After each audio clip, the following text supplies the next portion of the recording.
Hello, Isa. Hello, Marianne. Hello, Jennifer. Hello, Baby G. Hello, Lux. Thank you, Nicole. Hi, Cultivated Journey. Hello, Rachel. Hello, everybody.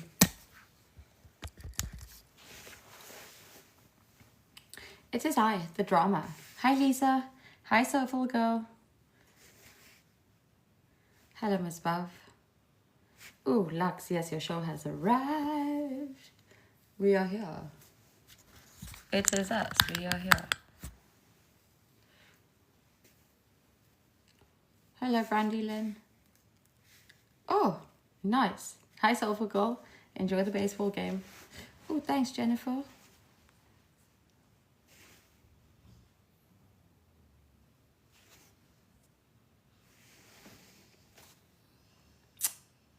Soulful Girl, thank you for being with me.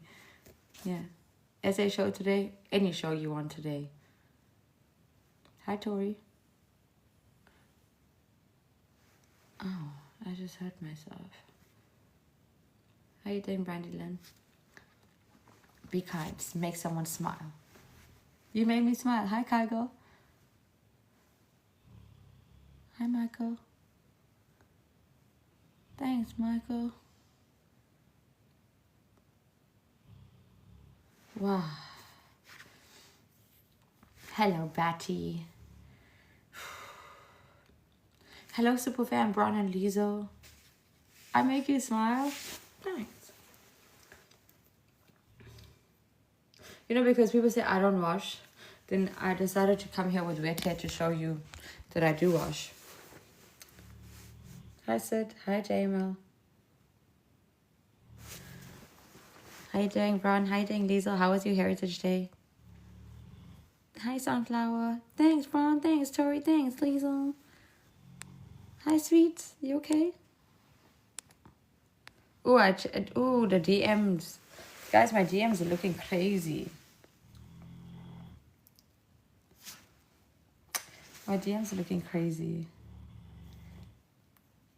Lux, apparently he was. Can I be honest with you? I don't believe shit on TikTok. Kayla Greggs. To be honest, I don't spend much time in my bathroom. Just shower and poop and brush my teeth. Oh, really, JML? I'm glad. How was my Heritage Day? I don't know. I slept.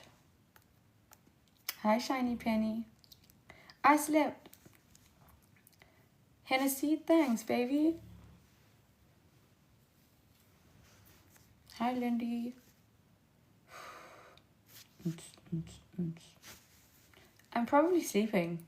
It's Brittany, bitch. Dun, dun, dun. Heritage Day is a public holiday in South Africa that celebrates everyone's heritage. Like how different we are. Hi, Mr. Case. Hello, Chrissy, baby bear. Hi, Chastity. Thanks, Hennessy. Hi, Melanie. Hi, Sims. Hi, Faiz. Dude, I went to a braai. I haven't been out. Ooh, I can't. Ooh, braai. Hi, Sims. I made roti today. Yeah, it is kind of beautiful. Kitten toe paws. Kitten toe paws. Cute. Paws. Hi. Hi, Tim. Lindy. Lindy, because oh, hi, BGs. Hi, Nicole. Let me tell you something. I'm tired of South African TikTok. It's the same shit. Hi, Kia. Hi, Lisa. Hi, Tarusha. When I see you live, the whole world stops and stares for. What do you mean? What's with the roti? What do you mean? Thanks, Lisa. Have ever got Katie? Isn't he just trying to be more like South Africa? Hi, kitten toe paws. No. What's good? You good? That you made silly. Oh, it's. Hi, guys. Roti is very difficult to make round. Hi, Crafty Kennels. Thanks, BGs. Oh, I'm in A1. BGs. I'm in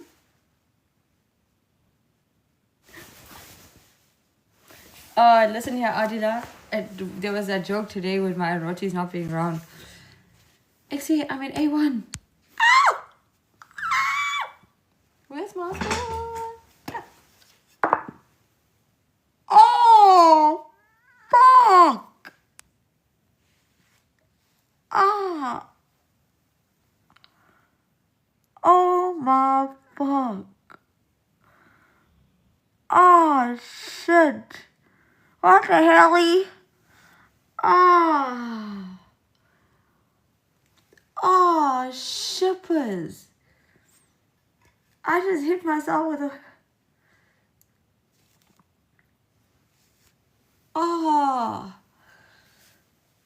Oh my god. I just straightened my nose.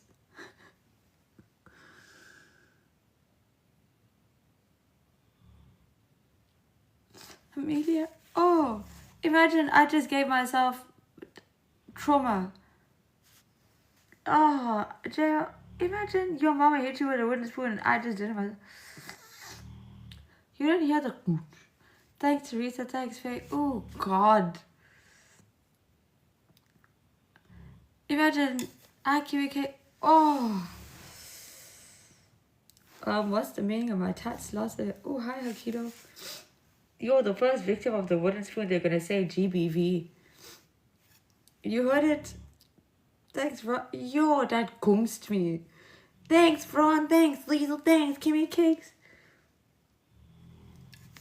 Imagine my nose bruises and then people tell me I went for plastic surgery.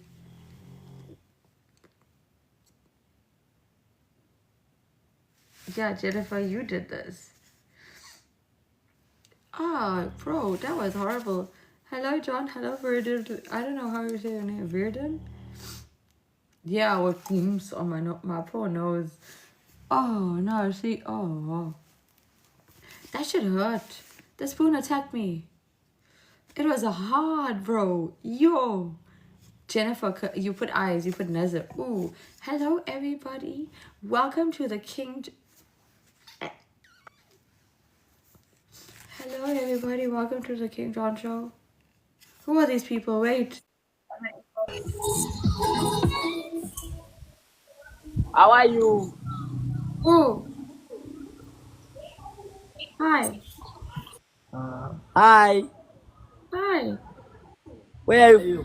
We are from Uganda. What about you? I am from Uganda. You are from Uganda too? Yeah. Much love to Uganda. Much love to me. Hey. Where Yes? are you from? Like, where in Uganda are you from? Kampala. Do you know Kampala? Yes, I'm in Kampala. You must come to Kampala to my house. Hey, you are in Kampala. Which place? In my house. Yes? Yes, I'm in my house. Which place? You're in your house. Okay, How we will old are meet you you? one day. Me? Yeah. 22. Why you look like a small boy? I'm like small boy. You look like a small boy. That's my look. That's my look. No, That's it can't my be. affair. Why do you look like a small boy? Yes? You look like a small boy. I look like a small boy. Yes. Oh. Maybe that's my like what? I will have overtaken. This actually hurt me really bad. Do you know what this is? Thank you, Moonlight. That what? You know what this is? Maybe you tell us. Do you know? You don't know what this is? How are you from Uganda and you don't know what this is? You want it in Uganda? You don't know what this is? Yeah, spoon. What spoon? No. You don't know? Your mother didn't hit you with this. No, like Just another side. that's Did your mother not hit you with this? Thanks. Thanks. Did your mother not hit you with this? Can you hear me? That fellow is wearing Liverpool's jersey. You never. Let me see whose name is on the jersey. Let me see. Thanks, Shams. Come here. Expect to return him. I want to see the one Liverpool. Come here. Come you. You come. Yeah, come Who? here. This one. Yeah, this one. Tom will Thanks, come Jordan. back. Who? Call Me? him here. Bring him to the front of the class. Come here. You are telling me, oh, this one. Not you, the Liverpool boy. The other one. This Yeah, one. come here. Yeah, you come here. Turn around, sir. I want to see your t-shirt. Turn around. Turn around. I want to see the name on the shirt. Oh, no name. Jesse, you're most welcome. Thanks, morning. Jesse, you're most welcome. Can you sing? Can you Yes. sing? We sing? Can you sing? Yeah, which song? Any song?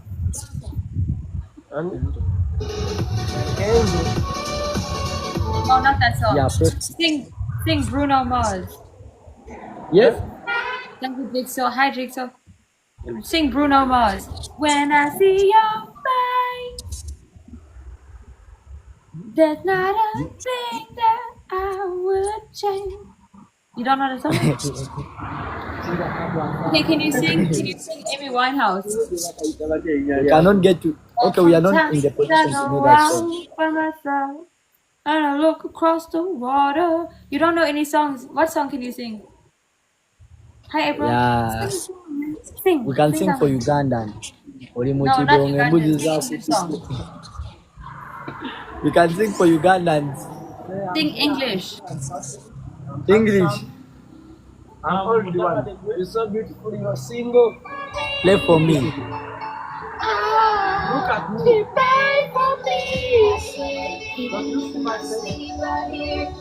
Yeah, play for me. You love me so much.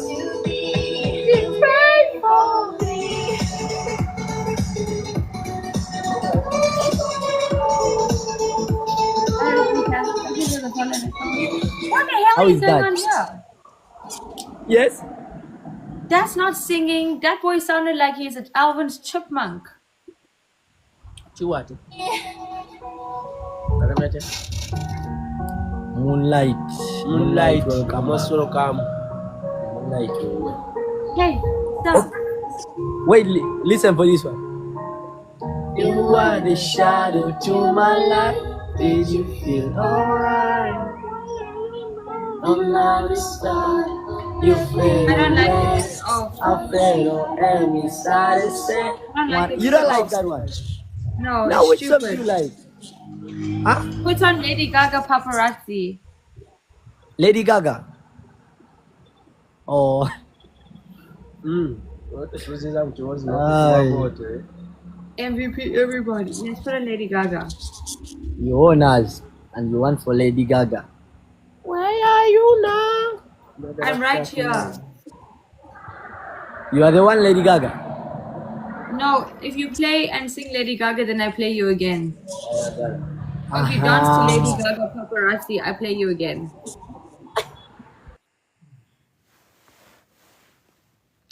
Hello, everybody. Welcome to the King John Show. If you don't know, it's me, your host, King John. There's a disclaimer when you enter. Your opinions have nothing to do with mine. If I want to give you my opinion, I'm going to tell you in my opinion. I'm sitting here right now wondering, is there any tea on TikTok? Because the kettle is boiling and I got the tea bags, I got the cups, but I need someone to pour it. What new KFC strips? Don't come here and talk shit to me. What KFC strips? Don't play with me. Thanks, Kalia. Hey, Matthew. Oh, what drama? Matthew, jump in the box. You want to spill the tea? Come, give us your tea, Matthew. What KFC thing? Hey, Lizzie Tish. Thanks, mamas.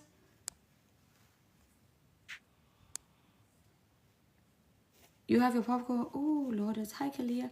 Can I come for a minute? I don't know because you haven't. Okay, Kia. Of course, mamas.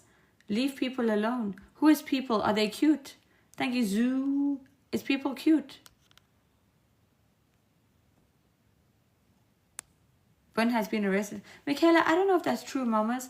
Down the rabbit hole. Hey, baby. There shall be an exile quite tired of it. It's okay. It's okay, Matthew. Take it easy. My nationality, Nolly Collie, South African. I fell asleep last night. Did we ever go to Binti? No, we didn't, but we can go to it today. Adila. It's true, Jigsaw. Aww. Do you think he's someone's wife right now? You want South African tea? How rowdy, Rhonda? Where the hell are he?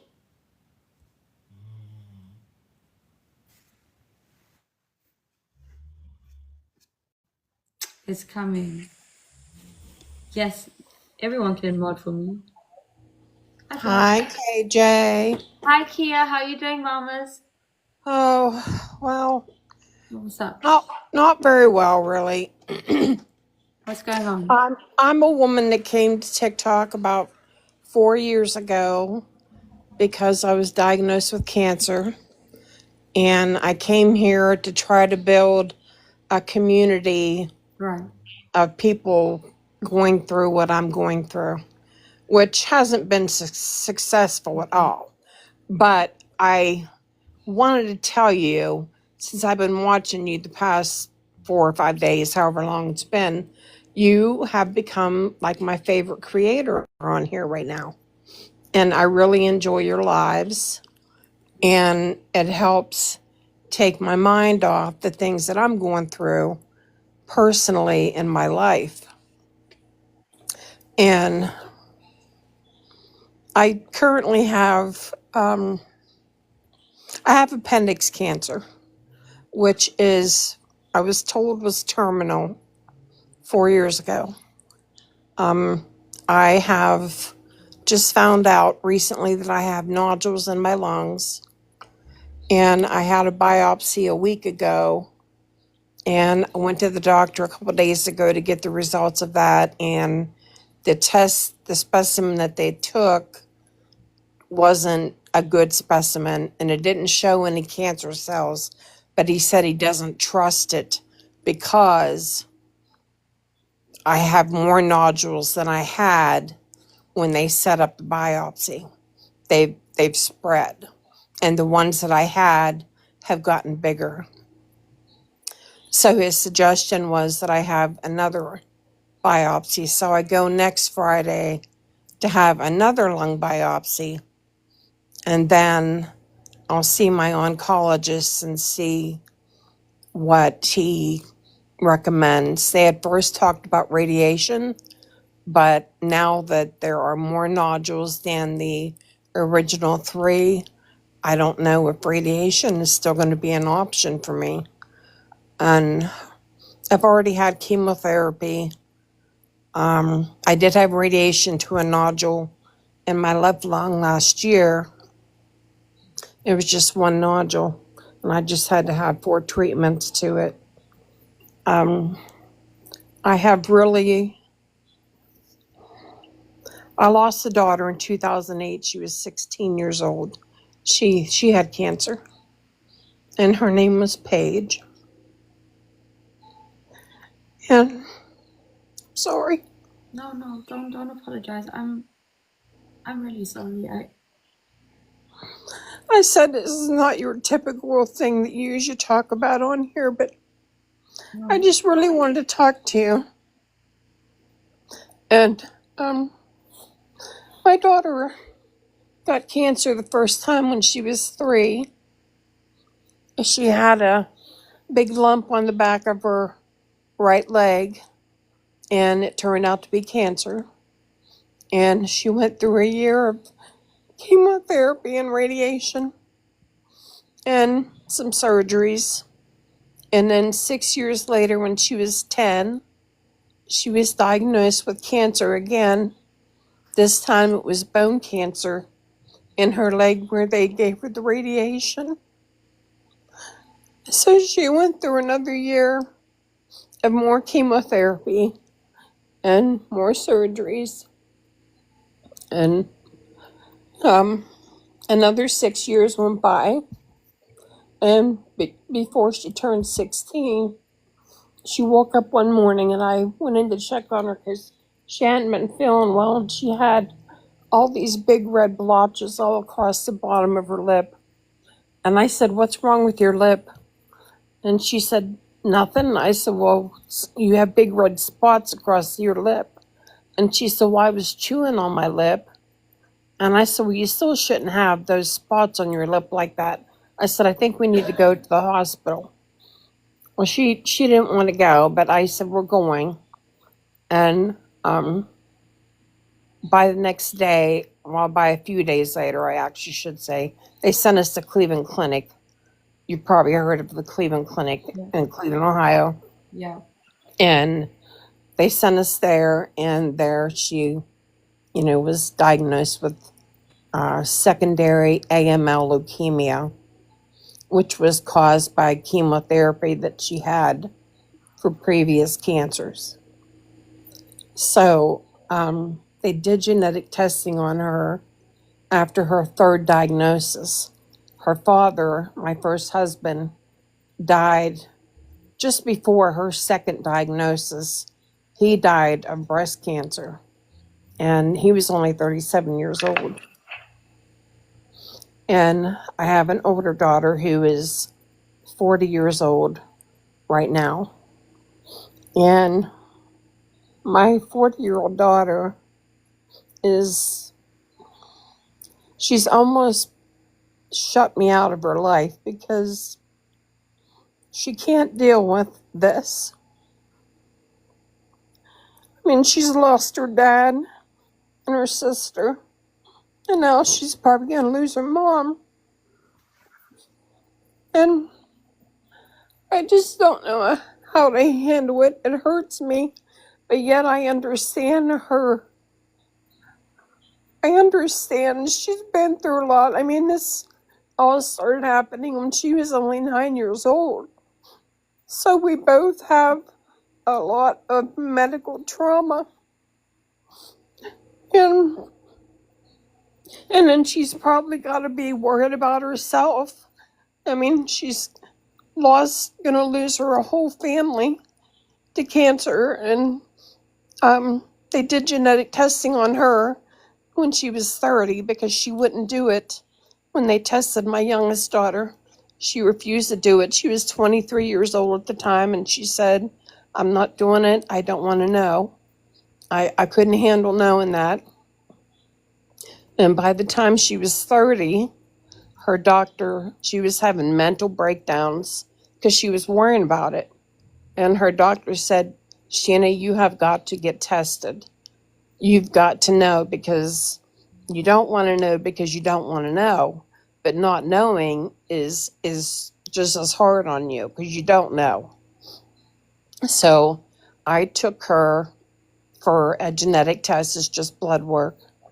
And we waited, I think it was 3 weeks, and we went back for the results. And the doctor came in, and she said, "How are you girls doing today?" And we said, okay. We both firmly believed she was going to be positive for a mutation of the P53 gene, which my first husband had and passed on to my youngest daughter. And she said she's negative. And I just broke down. I said we could have known this 7 years ago. But even though she doesn't have the mutation, she is highly likely to form breast cancer in her lifetime because her dad had breast cancer, and so did his mom. It's hereditary. Yeah, his mom died when he was only 5 months old from breast cancer. She was only 25.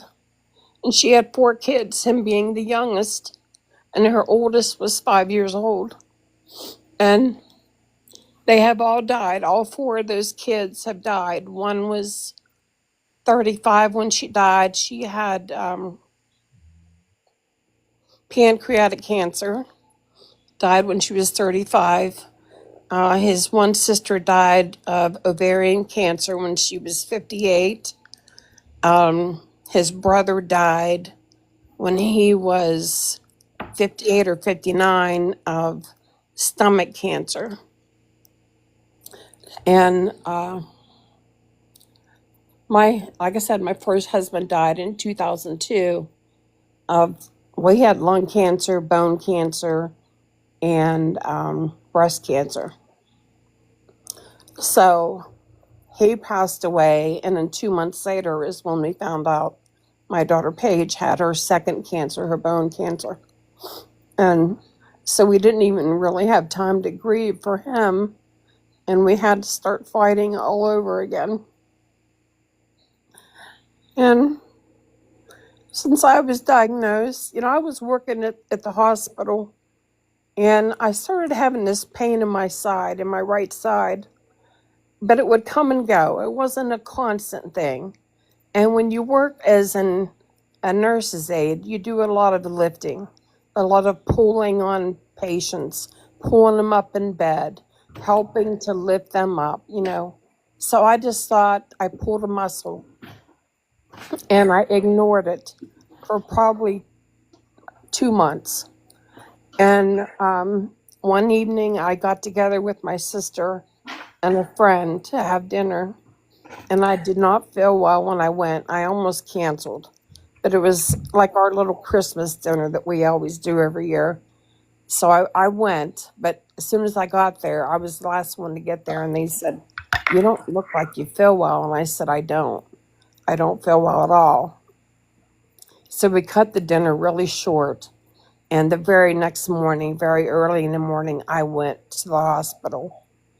And it ended up leading to me finding out I had appendix cancer. So they removed my appendix and part of my colon. And then I went through chemotherapy and lost all my hair. Then I had a surgery called HIPEC surgery, where they cut your abdomen open and they go in and they remove any cancer that they can see. Yeah, but it's And brutal. yeah, they cut it and scrape it and all that. And then they take warm chemotherapy and they pour it inside your abdomen. And then they leave it in there for 90 minutes, and they kind of rotate your body back and forth. You're asleep for the whole thing, and it takes hours and hours for them to complete the whole process. So they rotate your body back and forth so that chemo gets washed around all your organs. It's like your And then, home. yeah, and then so you back up. But when I woke up to also having a bag, and which I knew was a possibility, but I was hoping it wouldn't happen. But I had a bag Like a when I catheter. woke up, and so that was hard to take. And I basically went into meltdown mode from then on, to the point where I was almost hysterical in the hospital after I had my surgeries. And they had my surgery, and they had to have someone, a psychiatrist or someone, come in and talk to me and would spend time with me. And they decided to change some of my psych meds to help me, which did help some. But I have terrible depression and anxiety, and Kia, yeah. did I interrupt you? Where are you based in the US? Okay. Hmm? What? Where are you based in the US? Where about? Like, Where? what city are you in? What's the deal I'm in? What city are you in? Oh, I'm in a small city in Ohio. Okay, where about? I don't live very far from Pittsburgh, Pennsylvania. You've probably heard of Pittsburgh. And And who do you have? I have appendix/colon cancer. But who do you have? My husband. My husband. Can My we husband. organize a meet and greet for Kia babies? Like any of you in Ohio? Can we do a meet and greet for Kia? Can we just get something together for her? and just like even just like take her out for like a lunch or a cup of coffee. Can we I don't go out much because I'm in pain a lot. I But understand. um I my think husband, we've been married we got married in 2010, hmm and in 2018 he was diagnosed with cancer too. Mm, oh, He went through chemotherapy and radiation and immune therapy in 2018, and then I was diagnosed the end of 2021, and then in 20 and when was you diagnosed the second time, Mike? He was diagnosed again in 23 and had more treatments. So currently he's in remission, but I am not. And I am so afraid of death, dying. I don't want to die. I don't want to leave my husband. I don't want to leave my daughter and my grandkids. And I just don't know how to come to terms with this. I know I have to accept whatever's going to happen, but I'm not able to do it yet anyway. But one of my issues right now, besides my cancer, is my 40-year-old daughter. You know, she doesn't come around me too much but because why she deals with things by putting her head in the sand. She did the same thing. She was 17 when her dad died, and she pulled away from him when he was dying. He told there was no more they could do for him, and he lived about 1 year after that. And then my daughter Paige, when I lost her, she woke up on a Sunday morning and she was complaining about her legs hurting and she didn't feel good. And I called her doctor. It was on a weekend, of course, and the doctor's office isn't open. And so they thought she needed a blood transfusion and said, they wanted me to take her up to Cleveland Clinic to the emergency room, and they would tell them that Paige was coming and get ready to do a blood transfusion on her. We really thought that's all that was wrong. And I told Paige, come on, we have to go to Cleveland Clinic. They're going to give you some blood, and then you should feel better. Well, she argued with me. She was very strong-willed, and she argued with me. She didn't want to go. She didn't want to sit in a waiting room in the ER. And I said, they know we're coming, so I don't think we're going to have to sit and wait. So I ran around this house like a mad woman trying to hurry up and gather things in case we had to stay for a few days. And she got dressed.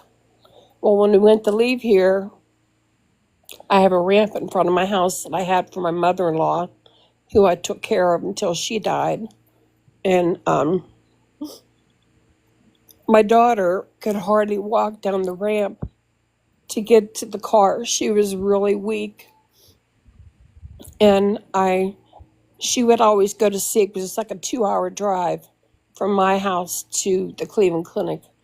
And she got in the back seat and she was so weak, she wasn't able to pull her legs into the car. I had to go to the other side and open up the back door and pull her in to the car. And that scared me because I'd never seen her like that before. So I took her down to our local hospital, which is 5 minutes from my house. And they knew Paige's history, but they never did blood work on her. They did all these things. They gave her, I don't know. They did all kinds of things. But I just remember Paige kept on saying that day, she was kind of out of it, but she kept on complaining about her back hurting. She kept on saying, my back is killing me. My back is killing me. My back is killing me. And I rushed home to pack another bag because they were planning on sending her to Cleveland Clinic. And so I came home to pack out some stuff. They couldn't give Paige anything for pain that day because her blood pressure and her heart rate, one was too high and one was too low.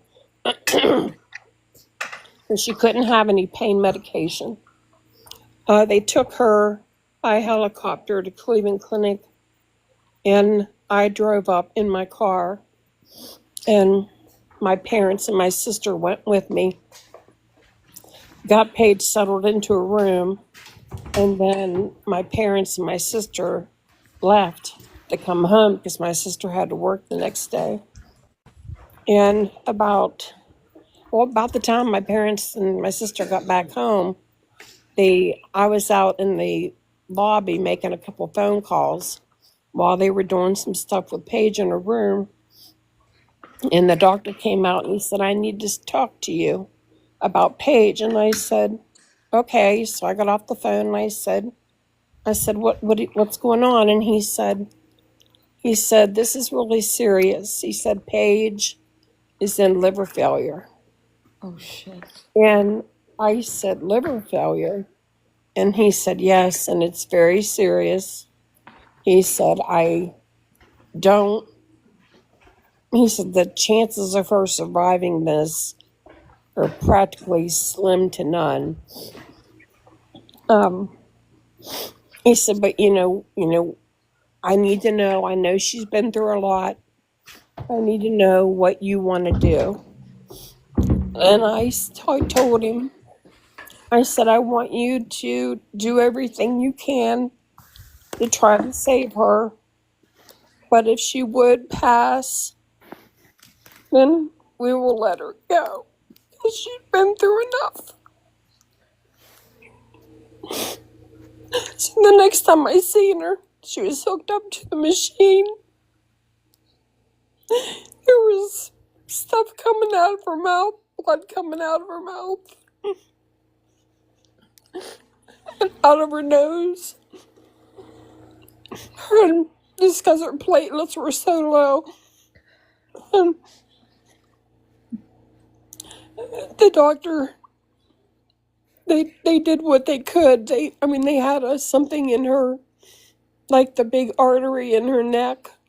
I don't know what all they were giving her, but early that morning, my mom and my sister and a friend of mine came back up to the hospital, and so I wouldn't be alone. And the doctor came in, and I had all this family there with me, and he said, I need to talk to you.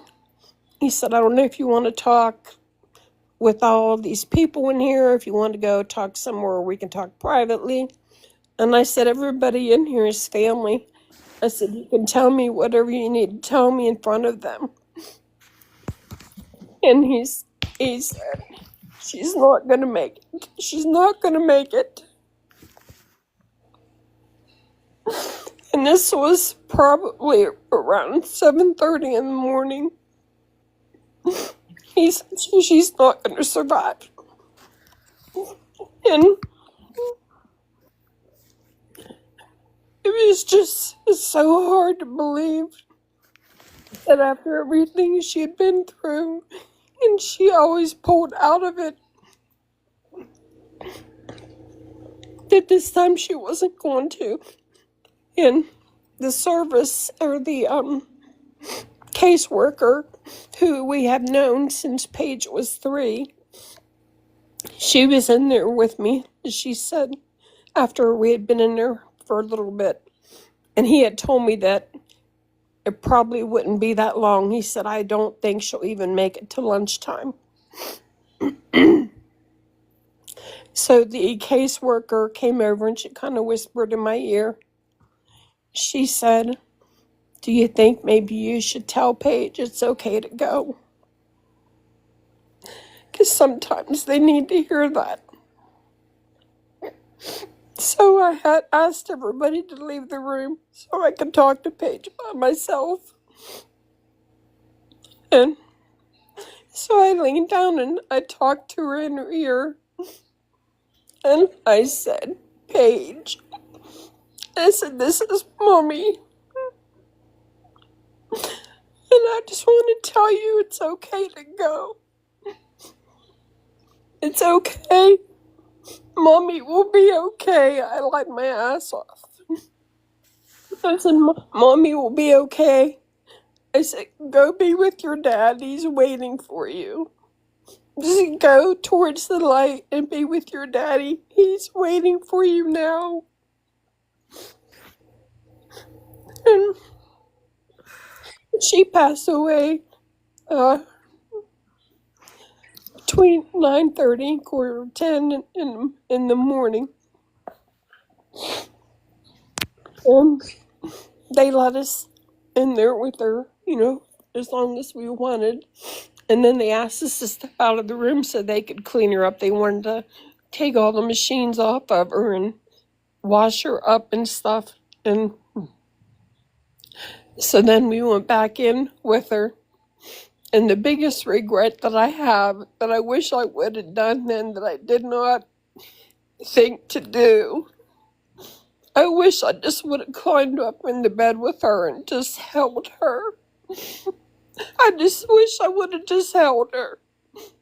Just kissed her and hugged her and told her how much I loved her. And she was gone, that fast. I'm so She sorry. was 4 months away from being 17 years old. I mean, her life hadn't even really started yet, and she spent most of her life trying to live and just wanting to be normal like everybody else. And I always knew she was strong and courageous, but I really never knew really truly what she went through until I was going through it myself. And I feel like such a big baby at times because I don't handle things very well. I think it's just because I've been through so much and I've lost so much to this terrible disease that I don't handle it well at all. And I had major anxiety over the smallest thing. And I don't have my other daughter. I don't have her support because she can't deal with it. And when my Paige died, when we had her funeral, I mean, Sheena was right there with me. She never left my side. She came to my house and stayed with me, her and her 2 kids. They were just babies when Paige passed away. And she came here and she stayed with me and she said, "I'll stay with you as long as you want, Mom. Just whenever you're ready for us to go home, you just tell me." And so they stayed here probably for a week with me. And then I felt like I needed to be alone with my grief. And she went home and I was painting Paige's room. And I know that probably sounds really fast for people, but that was something that Paige wanted to do before she died. She had asked if we could paint her room. And we had talked to the doctors about it, and they really didn't want us to paint her room at that time because they were worried about her breathing in, the fumes and stuff. So that was something I did really fast. I asked my sister to help me, and we painted Paige's room. And my daughter other daughter, Sheena, came down and we went through all Paige's things. And I kept a lot of things. My daughter kept some things, and I gave my nieces a lot of stuff that belonged to Paige. And I one niece who's the same age as Paige. Her and Paige were really close, and they knew Paige was at the hospital and something really serious was going on. And I saw on Facebook that she was trying to find a way to get up to the Cleveland Clinic. And when I seen this, Paige was already gone. And we weren't planning on telling any of the kids over the phone. But Kayla was planning on coming up there. And so I had to call my niece Kayla. And I had to tell her over the phone that Paige had passed away. So she wouldn't get in a car and come up there. And she just fell to pieces. Because her and Paige are always so close. But with me being sick, my oldest daughter just, it's like she's got these walls, very tall walls, all around her. I mean, she's very committed to her children. She's raised both of them alone. They both have ass fathers that don't take accountability for their children.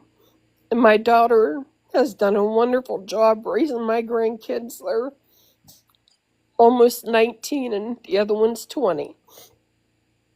And she's done a great job with them. They're good kids. But Kia, can I ask, have you told your daughter how you feel about this? yes, well, Sheena told me when I was first diagnosed that she would be there, like if I needed help, like if I needed something from the store, she'd go get it for me. Or if I needed prescriptions picked up, she could go get it for me, or this or that. But she said one thing that I can't do is if you need someone to talk to, she said, I can't be that person. She said, I can't handle it.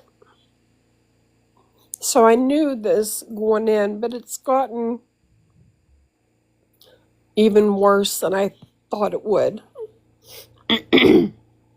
As time goes on, I see less and less of her. Now, last Christmas, on Christmas Day, she had me and my husband come to her house for dinner. So that was nice. We had a nice dinner with her and the kids. And we were up there for a few hours, and then we came home. I didn't see my daughter again till Mother's Day. And I kept saying to her over text messaging, I said, I haven't seen you in months. Why aren't you coming to visit? And she always had an excuse. You know, I'm working, I'm tired, I'm doing this, I'm doing that. Well, then on Mother's Day, she came down here. I was sitting in my chair. I didn't know she was coming. She came in. She had these really pretty yellow roses. They were like small roses. They were really cute, pretty. Like there was like 24 of them. And she handed them to me. She didn't even say Happy Mother's Day. She just handed me the roses and sat down. And I really try very hard not to cry in front of her because I know how uncomfortable she is dealing with this whole situation. Kia, In fact, I don't think I have cried in front of her since I've been sick. I need to say something to you that you might Okay. not like. Hmm. And I'm sorry, I don't want to offend you in any way, but your daughter's absolutely selfish. I understand the grief. I understand that some people can't handle this, but you are an extension of her, and you are the best piece of her. She only exists through your DNA and her father's. Mm-hmm. And if she can't see that you are the light in her life, And if she can't see that she needs to be there for you, if she can't see that even if she doesn't want to hear it, she needs to listen to you and be that person that's there for you, she doesn't deserve your tears. I'm so sorry to say this to you. I know you're hurting, but just hearing how your daughter is treating you, it's just adding to your pain. It's just adding. It's not, can I be frank with you? It's Yeah. not death that scares you, it's dying alone that scares you. Mm. And someone who feels as much as you do deserves to have everybody that you love around you. And I'm so sorry that your daughter is selfish. I'm so sorry that your daughter has an inability to swallow whatever her feelings are, whatever her reservations are, and not give you the time of day. Because if you are my mother, I would give up everything to be next to you right now. If you were my mother right now, I would be there. I would, my kids, if I had kids, I would bring them there. I would make sure that I am by your side. Even if you live for another 50 years, I will be there next to you. I would sell all my shit. I'll pitch a tent in your garden if I have to. Well, Not when she because, came, hmm? when she came here on Mother's Day, she was talking about work. She works at the hospital too. I don't work now, but we both worked at the hospital when I got sick. And so she was talking about work. And I was sitting here, and something she said just got under my skin. And I felt inside that I was getting upset and that I might cry. And I'm not able to hold back the tears anymore like I used to be able to. I used to be able to hold this stuff back, and I can't anymore. So I thought, I'm just going to get up and go put these flowers in a vase and bring it in here and sit it down. And she was sitting here talking to Mike, my husband. And I came in, I put the flowers on the stand, and I sat down and I looked at her, and it was like I just vomited all over the floor. Not really vomited, but all my feelings just came spilling out all over the carpet. I couldn't stop it. And she just sat there and stared at me, basically saying nothing. Well, I think what she said was, I don't know what you want me to say. Because I told her, I said, you make me feel like you don't care about me. You don't come and see me. You don't call me. You text me, but not even every day. And she doesn't ever, not once since I've been sick, has she ever said, how are you feeling today, Mom? Yeah, you need How to are start you looking at feeling? excuses for your daughter. The truth of the matter is, and you know this as well, she is selfish and she is heartless, and that is absolutely heartbreaking. You don't need to hold back your feelings for nobody. You gave birth to her, regardless of what you are going through. You're still there for her. Yeah, I mean, if she got sick tomorrow, I would be there for her the same way I was for Paige, as much as I could be. Do you I know that this is making you more sick?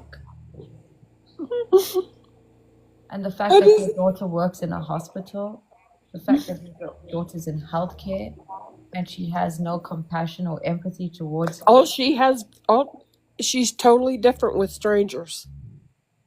Totally different. She's very compassionate with her patients and feels empathy for her patients. I've witnessed it. I mean, when she was looking for a job, I was already doing home health, and where I was working, I said they're hiring. She said, "Oh, I can't see myself taking care of people like that. I couldn't do that." And I said, "Well, it's not for everybody, but you might try it and find out you like it. I mean, what's the harm in trying it?" So she did come to the home health, and she actually liked it. And then they shut down that company, and we both transferred to the hospital. But she's very empathetic, and very passionate about her What patients. you? She calls them her little sweeties, her little honeys. She's very nice to her patients, takes very good care of them. It's just me. I almost feel in a way she's Angry at you? angry at me for getting sick. And of course, I can't help it. You were I mean, born this way. I can't help it. Kia, I don't think you realize how strong you are. I don't think you realize how resilient you are, and I don't think your daughter understands how much you love her. You're sitting here talking to strangers on the internet, giving us your testimony, but also protecting your child. Everything that you have not made her sound selfish. You have made excuses for her, but the fact of the matter is, for her to treat strangers like that and not her own mother, she doesn't deserve this from you. She doesn't deserve your tears. I know she's a child. I know it's the hardest thing for anyone to hear. But there are people sitting out here who, if you were their mother, I'm sure there are people out here who've lost their moms, who wish they could phone her right now hearing you, who wish they could text her right now hearing you, who wish they could drive to her right now hearing you and hearing this. In fact, you're making me want to call my mom. You're making me want to phone her and tell her how much I love her, how much I appreciate her, how much I need her, and how I'm here for her regardless of anything. In fact, I do that every day. I tell my mother all of this every single day. And sometimes it feels cringe and cheesy, but I can't imagine anything happening to my mother, and I don't want to. And it really, if my mother were to get sick, I would move her in with me. If she lives for another 10 years, I will be next to her for the next 10 years. I will literally sacrifice my life for my mom. And this is not a lie. I'm not just saying it. This is what I would do this for my mom. I would do this for my sister. I'd do this for my dad. I lost my dad 2 years ago in September. And I'm sorry. thank you. But the hardest thing for me to not get over, but to overcome, is the fact that I didn't get to say goodbye to him. It's the fact that I didn't get to speak to him one last time. I didn't get to hold him one last time. I didn't get to tell him how much he means to me, and that he was the best dad I could have asked for. And that no matter what happens and what comes from life hereafter for me, he will always be with me, and his remnants will always be there. And I will do everything I can to make sure that anything I do in the eyes of him with pride. And Yes. your daughter is going to regret this. I'm telling you now. She's not gonna. Yeah. She's That's not gonna. I'm worried. That's what I'm worried. I'm worried that when I do pass away, she is going to lose it, and she's going to feel guilty that she didn't spend more time with me. But Her I fault don't. right now. I don't know. I can't change it. I mean, I can't. I'm afraid if I try to push things with her.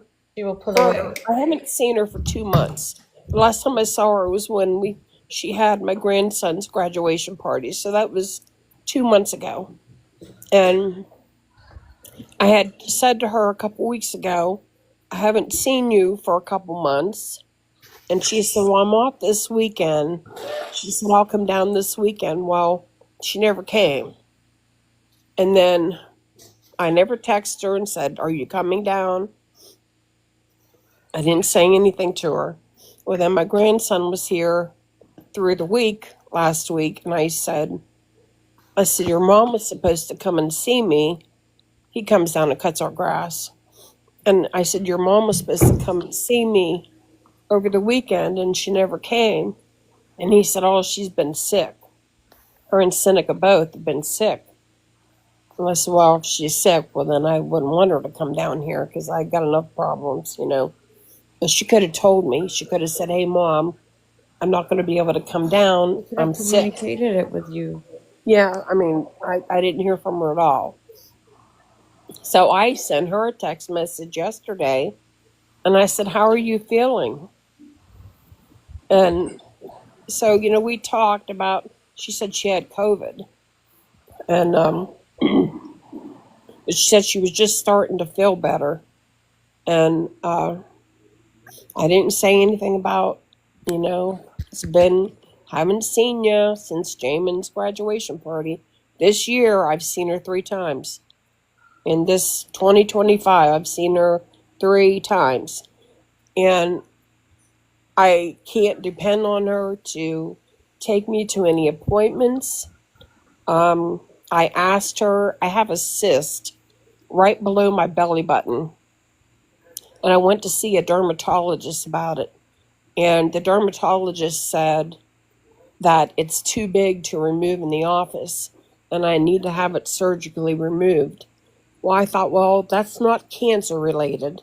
So maybe I could get Sheena to take me to that surgery. Because, you can't drive yourself home after you've been Yeah. put under anesthesia. Yeah. Well, that shouldn't be a big deal. It's not cancer. It's just a cyst. And I asked her, I sent her a text message and I said, hey, I'm going to be seeing a surgeon about getting this cyst removed. I said, do you think maybe you could take me, if it's one of your days off, if you could take me for the day of surgery? It'll be in Boardman. And she never replied to my text message. She never answered me. So I won't ask her again. My sister's going to take me. But my sister gets angry and my husband gets angry. No, ma'am. And sorry. my sister she's wanted to say something to Sheena. And I told her, I said, please don't. Because you're just going to make it worse. If you say anything to her, you're just going to push her further away Matt, from with you. all due respect, it can't get any worse than this. Like, Well, unfortunately, this is the height of disrespect. Like, again, she doesn't know how blessed she is to have you as a mother, because you're out here not wanting to hurt her. You're out here still protecting her. You're out here still empathizing with her. You're out here still forgiving her. And you're not a baby. You are a phenomenal human being, and you're a phenomenal mother. And this child of yours, she is selfish, ma'am. And I don't know if, I'm sure you've heard it from people around you, your sister, your husband, but the truth of the matter is, she does not care. Not about you. It's not about you. She just does not care.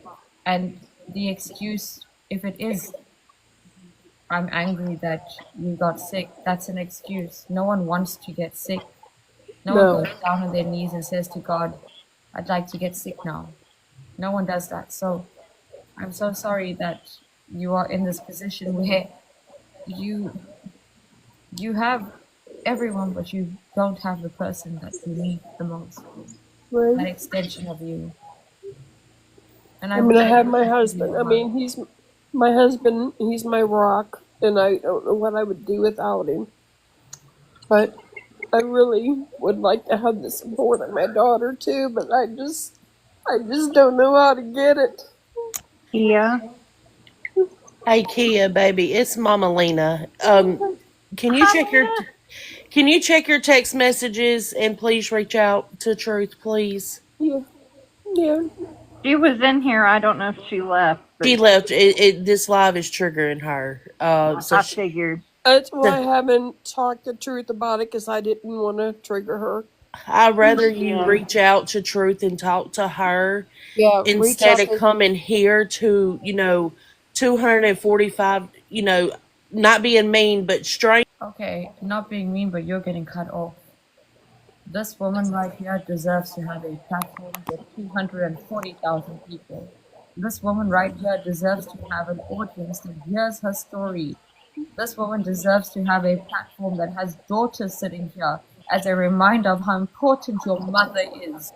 You do not need to do anything. You stay right here and you tell everybody your testimony, because there are women and men like you sitting out here right now who need to hear what you are going through, who need to feel what you are going through, because they might be going through the same. There are girls and boys out here right now who need to phone their mothers and phone their fathers and tell them right now that they love them and they're praying with them. 250 people don't deserve you. 250,000 people deserve you. 250 million people deserve you. 250 billion people deserve to hear what you have to say. And no one, with all due respect, is going to take your voice away from you again. You came out here to raise awareness. You came out here to get a community, to start a cancer thing, and here we are. I may not have cancer. A lot of people sitting here right now may not have cancer, but we are part of your community, and you have just done what you wanted to do. You have reached your target, you have achieved your goal, and you have a community who's here to listen to you, who's here to listen to your testimony, who's here to be with you. We are strangers on the internet, but guess what?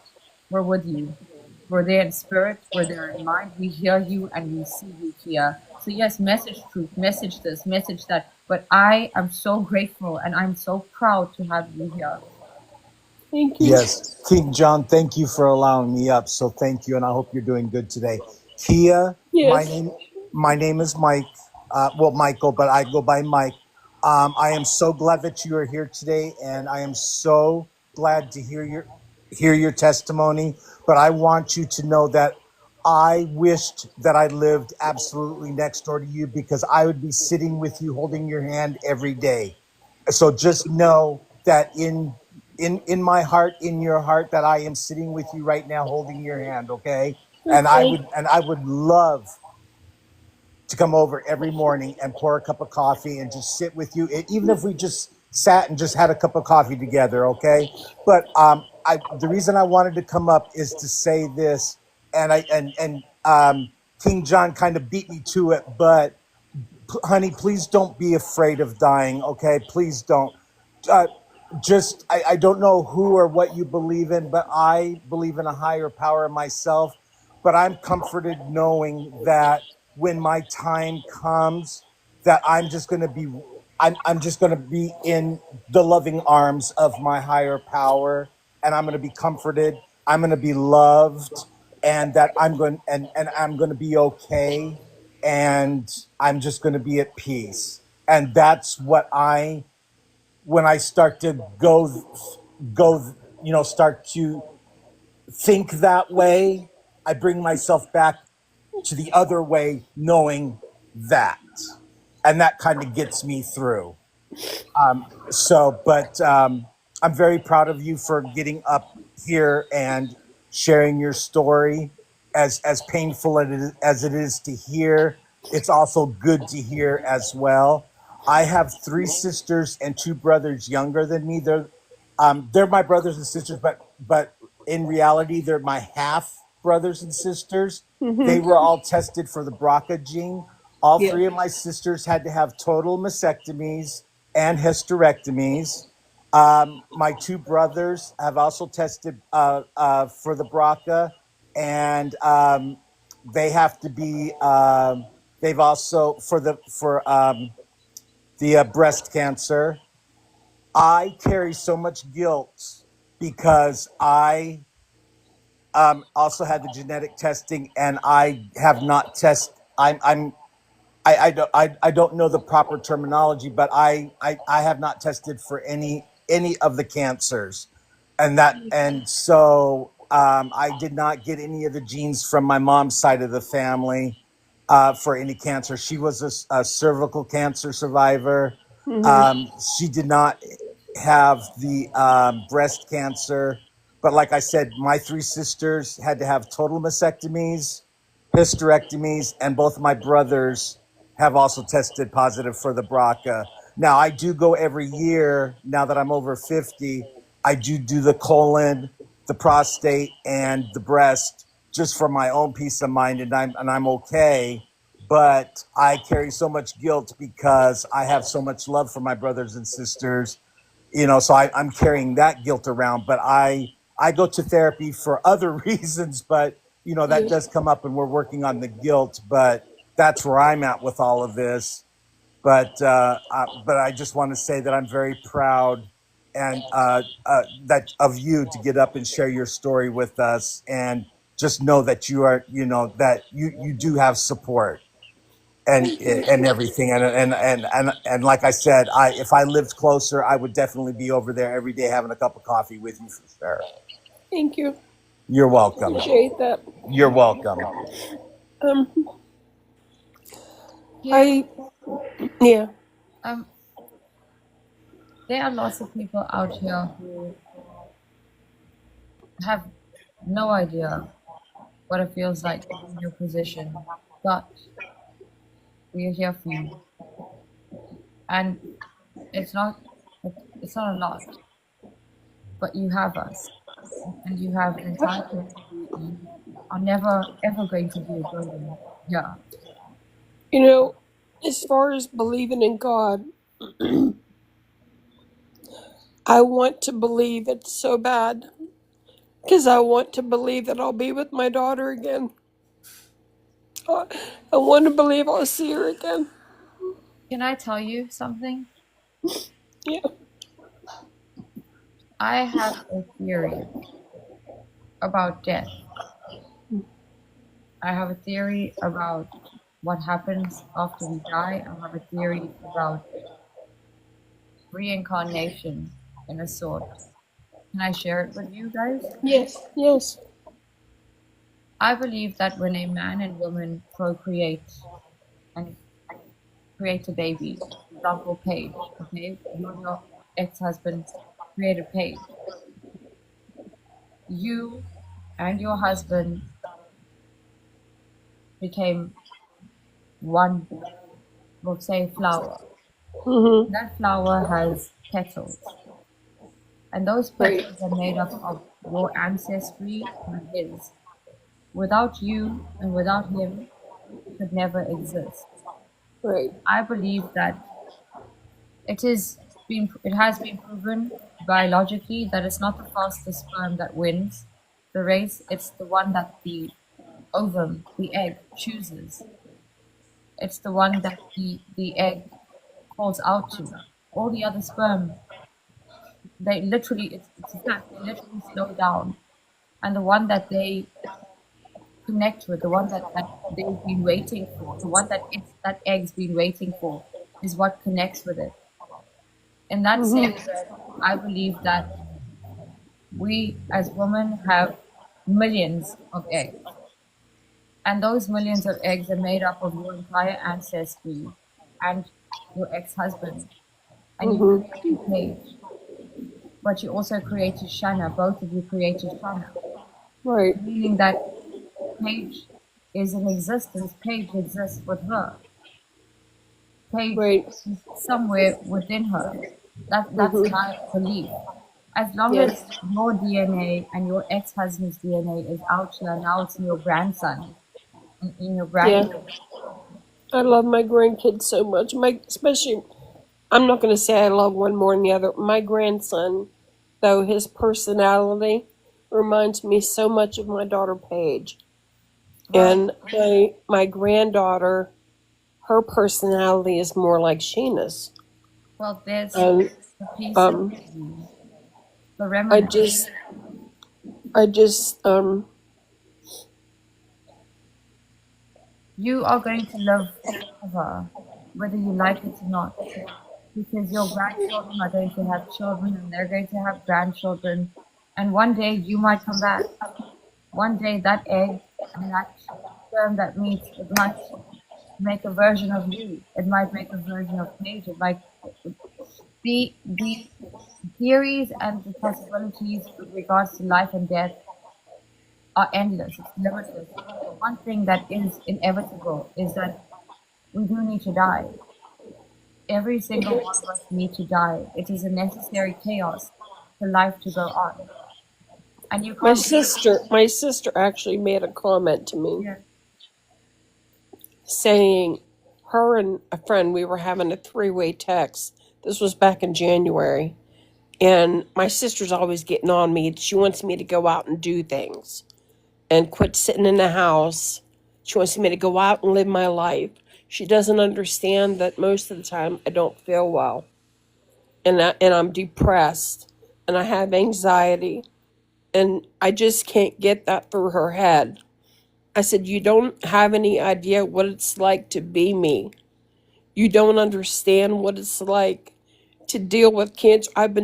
Cancer has dominated almost my entire adult life since I was 29 years old. It has dominated my life. I've lost so many people to cancer. The hardest one being my child. And I stood there over top of her and watched her die and lied to her and told her I would be okay and she could go. And a few minutes after everybody came back in the room, the doctor came in the room too. Paige had a tear that rolled down her face.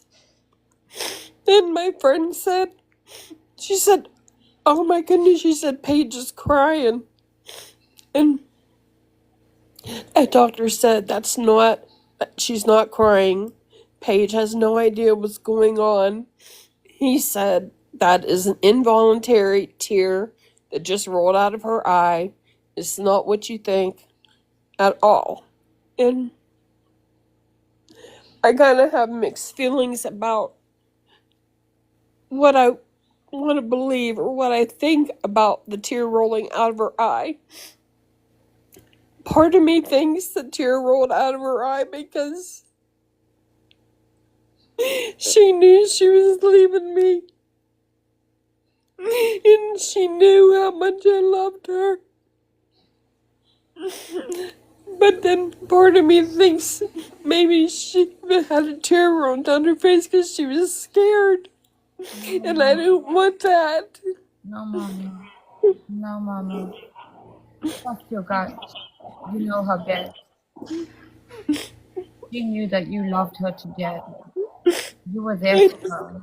I did. I was with her. I never let her slide. When we went for treatments, I always stayed at the hospital with her. Until one time she was in the ICU.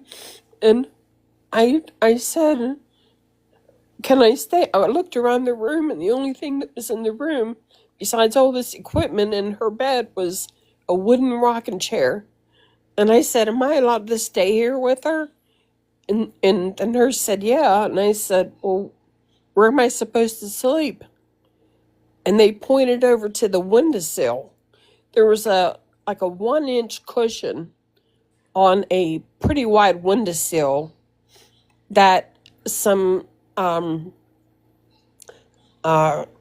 parents that had stayed there before had made and donated to them because they were in the same situation where they wanted to stay there with their child and there was nowhere for them to lay down. So I stayed there that first night and tried to sleep on that ledge and didn't get really any sleep. And the Paige's oncologist came in the next morning and I told him, I said, I didn't hardly get any sleep last night. I mean, sleeping on a ledge is not comfortable. And he said, why don't you call the Ronald McDonald House? It was almost right across the street from the Cleveland Clinic. Call the Ronald McDonald House, see if you can get a room. Paige is in ICU. Someone's going to be watching her round the clock. You can go over there and sleep at night. That way you can get your rest. And then you can come here and spend the day with Paige. So I called the Ronald McDonald House to see if they had any rooms first. And they said they did, so I reserved a room. And then I had to tell Paige that I was going to the Ronald McDonald House. She was very upset about it. I had never left her before. Any time that she had ever been in the hospital, I always stayed with her. I never left her, except to go take a shower or to run downstairs and get something to eat and come right back to the room. I never left her. And I said, at 9 o'clock, I said, I'm going to go over to the Ronald McDonald House and I'm going to go to bed. And I'm going to get up first thing in the morning and I'm going to get a shower get dressed, and I'll be right back over here. I'll be here before 9 o'clock in the morning. So basically, I'll be here with you for 12 hours, and then I'm going to go over there and stay for the night. And that first night that I was at the Ronald McDonald House, I did not get any sleep because she was so distraught that I left her at the hospital that she kept texting me, telling me how unhappy she was that she was at the hospital by herself. And I felt so guilty that I didn't know if I would go back. But then the next night, she seemed a little better. She still didn't like it, but she didn't bother me all night like she did the first night. So she was in the ICU for 4 or 5 days, and then they finally moved her to a regular room. And then there they had pull out, like love seats that pull out into a bed. So I was able to stay with her once they got her into a regular room. But Paige, I kind of feel like in some ways Sheena, and Sheena and I have talked about this since Paige died. I said, I know when you were a child, because she was only 9, 10 years old when Paige got sick the first time. Can I ask, Just yeah. is there a likelihood that Shayna felt that she was neglected in a sense because you had to focus on Paige? You had to. Well, I said to her, I'm sure there were times you felt like your needs were put on the back burner because I had to be with Paige so much. And she told me at the time, she could have been lying, I don't know. She said, Mom, I don't hold anything against you or against Paige. She at this time, she had 2 kids of her own. Can I ask you why she said that? Did you ask her, or did she randomly just say it in conversation? I said to her, I'm sure at times you felt put on the back burner. And I said, I just want to tell you, I know that there was a lot of times that I wasn't there for you because I had to be there for Paige. And I'm sorry for any grief or anything that caused you because your mom was 2 hours away with your sister. But if it would have been the other way around, I would have been with you. If you would have been the sick one, I would have been with you. And Paige would have been left behind. I did the best I could with what I had. Paige needed me. I had to be there for her. And she insisted that she had no ill feelings towards me or Paige You're a super mom. because of that. My daughter, my sister had said on the phone one night that I was saying, I said, you don't know how it feels to be told that you're terminally ill. And she said, everybody's terminal. And I said, what the fuck? I mean, how can you say that to someone who's been told they're dying of cancer? How can you be so cruel to say everybody's terminal? I'm not an idiot. I know everybody. I know everybody has to die. I know that. I'm not stupid. But I thought that was a really cruel thing for her to say. And it's sensitive. Well, everyone might be terminal, but they don't have the disposition that you have. They're not in your situation. You're not given it. You are definitely not like me. I don't have a timeline on my life. Right. It's inevitable, but to sit there and to say that is so disrespectful to who you are and what you're going through. I'm so insensitive. Yeah, I told her, I said, I didn't talk to her for a couple weeks. And then I told her, I said, I think you owe me an apology for saying that because that was wrong for you to say that. And she said, well, I forget what she said. She said, I didn't say everybody is terminal. I said, everybody, I forget what she said, but it means the same thing. I said, well, it's still, you meant the same thing, whether you said terminal or whatever it was she said. But I said, it's the same thing. And I know you're going to die too, but you at least have hope that you could live to be in your 80s. My mom died last year. She was 82. My dad is still alive and he's 88 years old. So I'm 61. Yeah. My birthday's in December. I'll be 62. And I'm at this point, I don't even know if I'll make it to my Yeah. 62nd birthday. Yeah, hold up. Let me tell you something. 4 years ago, you were told that you have terminal cancer of the appendix. Yes. That was 4 years ago. When someone is terminal, your timeline is 3 months, 2 months, who knows? But you have come this far. You have fought and survived this far. You know what's making the cancer worse? The depression, the anxiety, the stress. The Yes. thought you are literally pushing. It's very hard to deal with. Yeah. You need a healthy outlet, and I know this is only a fraction of help, but what can we do? How can we make you feel better? How can we not make you forget that your daughter's this, what she is? How do we help you? I need to help you. We need to help you. We can't cure your depression, but we need to make you feel okay, because I want to be here in December singing happy birthday to you. I'm going to bake you a cake. Like, I'm going to blow candles out for you.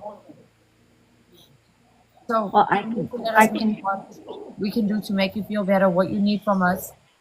If you need to talk, we're all here. People are out here reaching out to you right now.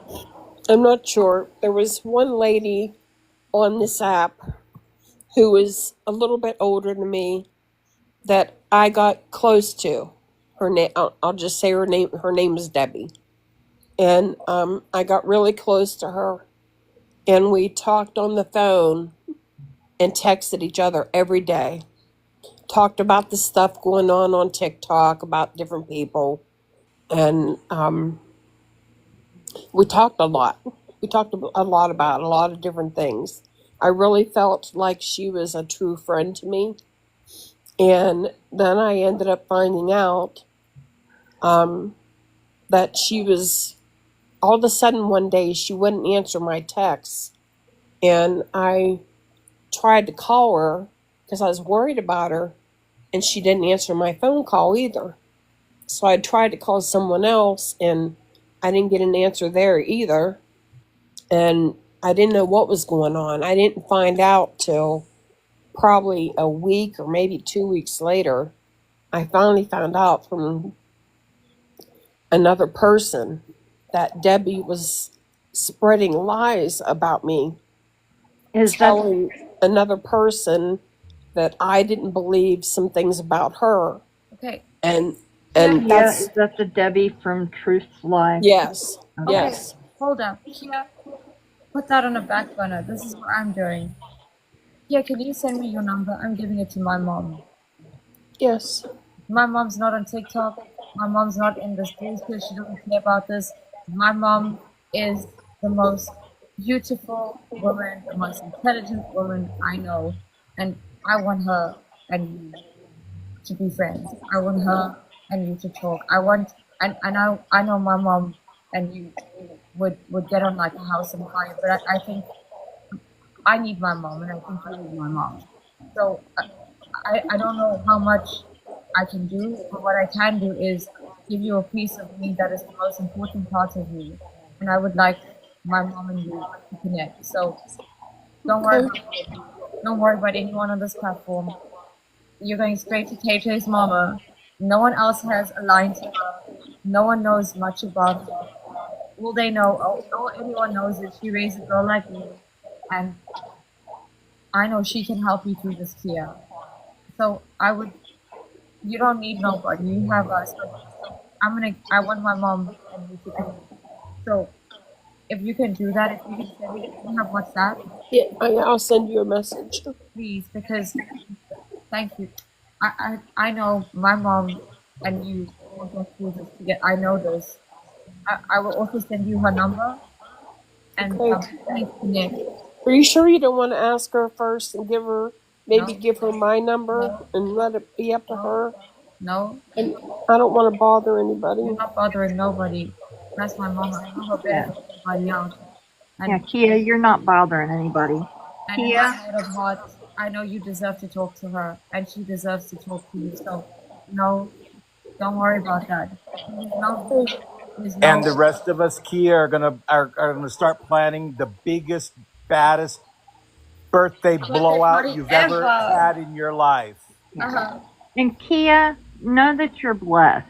Yes. Blessed to have this community that you have come into today and shared your story. But you're blessed to have that other community where you go into truth live as well. Yeah. But can I just say, and I just want to let you know, and I'm telling you this, and anyone who's sitting here knows this. My mother is not on social media. My mother doesn't know anybody. My mother doesn't have any noise. My mother doesn't care for any of this shit. My Okay. mother is a beautiful human being, and she doesn't care about TikTok or any of these platforms. She cares about people, and she has so much to offer someone like you, Kia. So How old is your mom? my mom turned 60 this year, Okay, so we're close to the same age. and my mom's been through a lot, but my mom is a warrior woman of God. She is literally at the front of that fight, and she's not gonna feel sorry for you, Kia. She doesn't feel sorry for nobody, but she has so much wisdom and love, and she has an ear to offer you. And I think it's very important that you connect with people who are not associated with this noise, this TikTok shit. Sorry for my language, but people here are, and not everybody, but people here are opportunists. And people here look for ways to benefit themselves and to make themselves look good. My mom is not part of this chaos. So we will speak life into you, absolutely. And I think sometimes it's okay to have friends on social media, but it's also healthy to disassociate yourself from this because people out here are only going to listen to you for so long until they start telling you their problems. It's a gift to take, but I can guarantee not with my mom. That's not what's going to happen. So you have an entire community here, and the one gift I can give you, the most precious thing in my life is my mother, and I would like to offer her here to you. Okay. I I've appreciate never done that. this before. Really, I have never done this before. Like, I'm actually a little bit excited. You're going to be the first person on this platform that knows who my mom is. Okay. Yeah. Thank you. Kia, they're asking down in the chat what day in December is your birthday. December 13th. December 13th, everybody. That we're planning a big birthday blowout for Kia. Now, Kia, you probably didn't see it. Cruz asked you to touch out and touch base with her Okay. when you get done here. Here, Yeah. I texted my mom actually, and here's the response. I can't see it. I'm about to put it up now.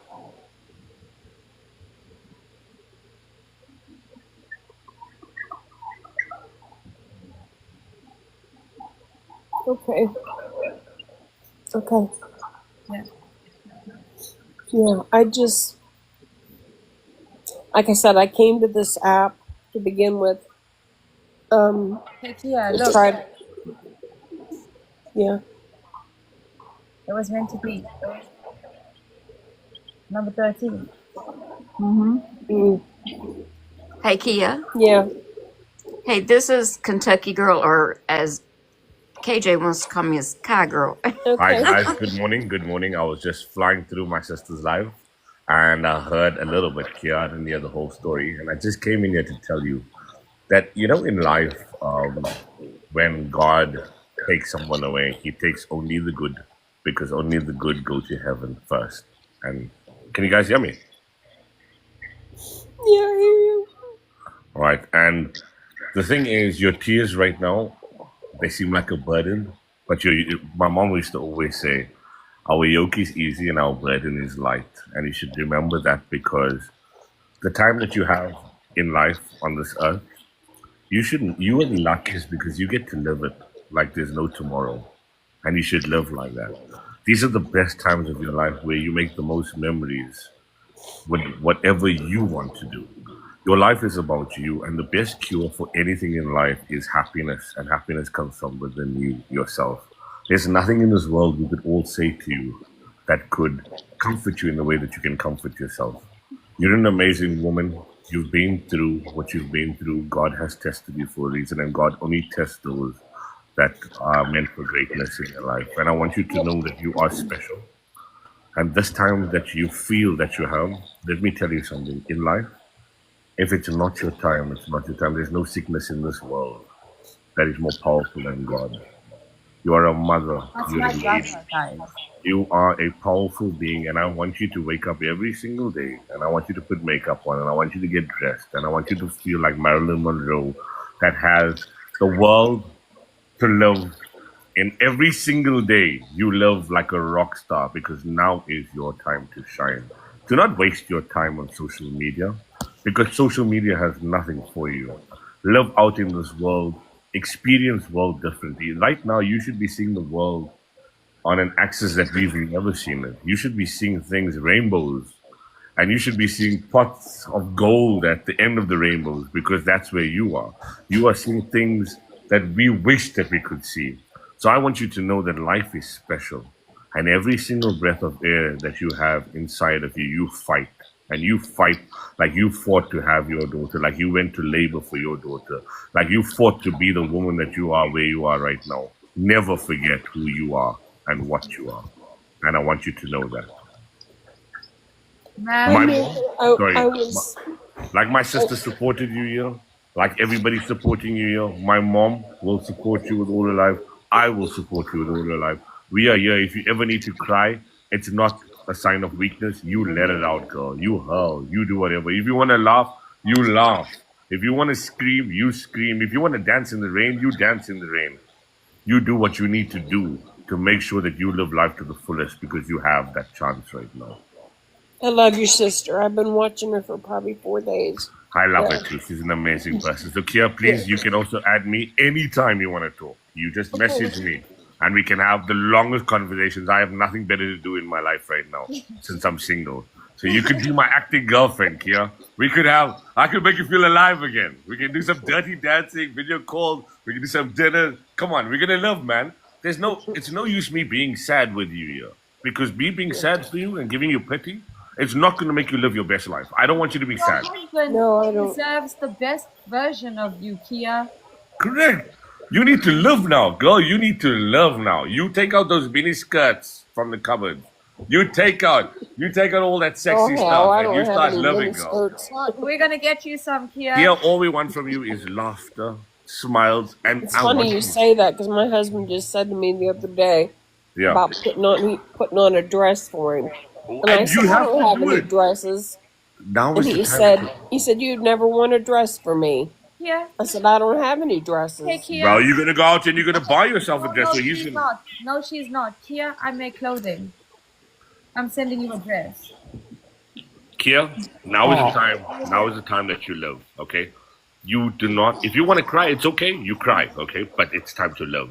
Yeah. Don't think of this as a sickness. Think of it as a relief in your life to live the way you always wanted to live, Yes, with no yes. consequences, with no judgment. You live, girl. You live like you were 16 years old again. You do that now and you enjoy your life because that's the only thing that's gonna make your sickness feel better. Yeah. You are the destiny. You make your own destiny. You are the author of your own book, and you write the chapters now, girl. Okay, every single letter in your life that comes out of your mouth is your dictation to your life going forward. Yeah. Yes. God bless everybody. Love you, sister. Love I you love you, guys. Dad. I appreciate Here, you. please follow And me. Send me a okay, message anytime. I'm here. We all here. All right. all right. Thank And know you. this, Kia. We're not part of Yeah. the noise here. We're really not part of the noise here. The Lord Himself will fight for you. You won't have to lift a finger in your defense. Exodus 14:14. My mom has a scripture for each one of her kids. He gave you his, I gave you mine. You're going to get yours. You may not have any hope and faith, and you may have this thing where you think that God has abandoned you. But let me tell you, He's just waiting for you to reach out. And it's the hardest thing because you question, does God even exist? Because if there's a God, how can this happen? No, there is a God. And the God that we all believe in have brought us all together. So you don't have a dress? I'm making one for you. You're going to give me your measurements. I'm going to send it to you. And you're going to put it on and you're going to go out with your husband, even if it's for like a little drive. And you're going to start living your best life because you don't need to conquer your illness. You need to conquer yourself. I've said over and over again that my depression and my anxiety is almost even harder to deal with than my cancer. And my husband tells everybody that when he met me that I was the strongest person he ever knew. And then when I got sick, it's like my depression. I already had depression from when I lost my daughter. But when I got sick, my mental health changed. And my mental health has just really taken a shit. And in the beginning of this, I just thought, how much is one person supposed to be able to take? You know, I lost my first husband. I lost my daughter. I lost my mother-in-law. I lost my sister-in-law. I lost my brother-in-law. I lost my mom. My current husband, he's still here, thank God. I mean, if something happened to him, I don't know what I would do.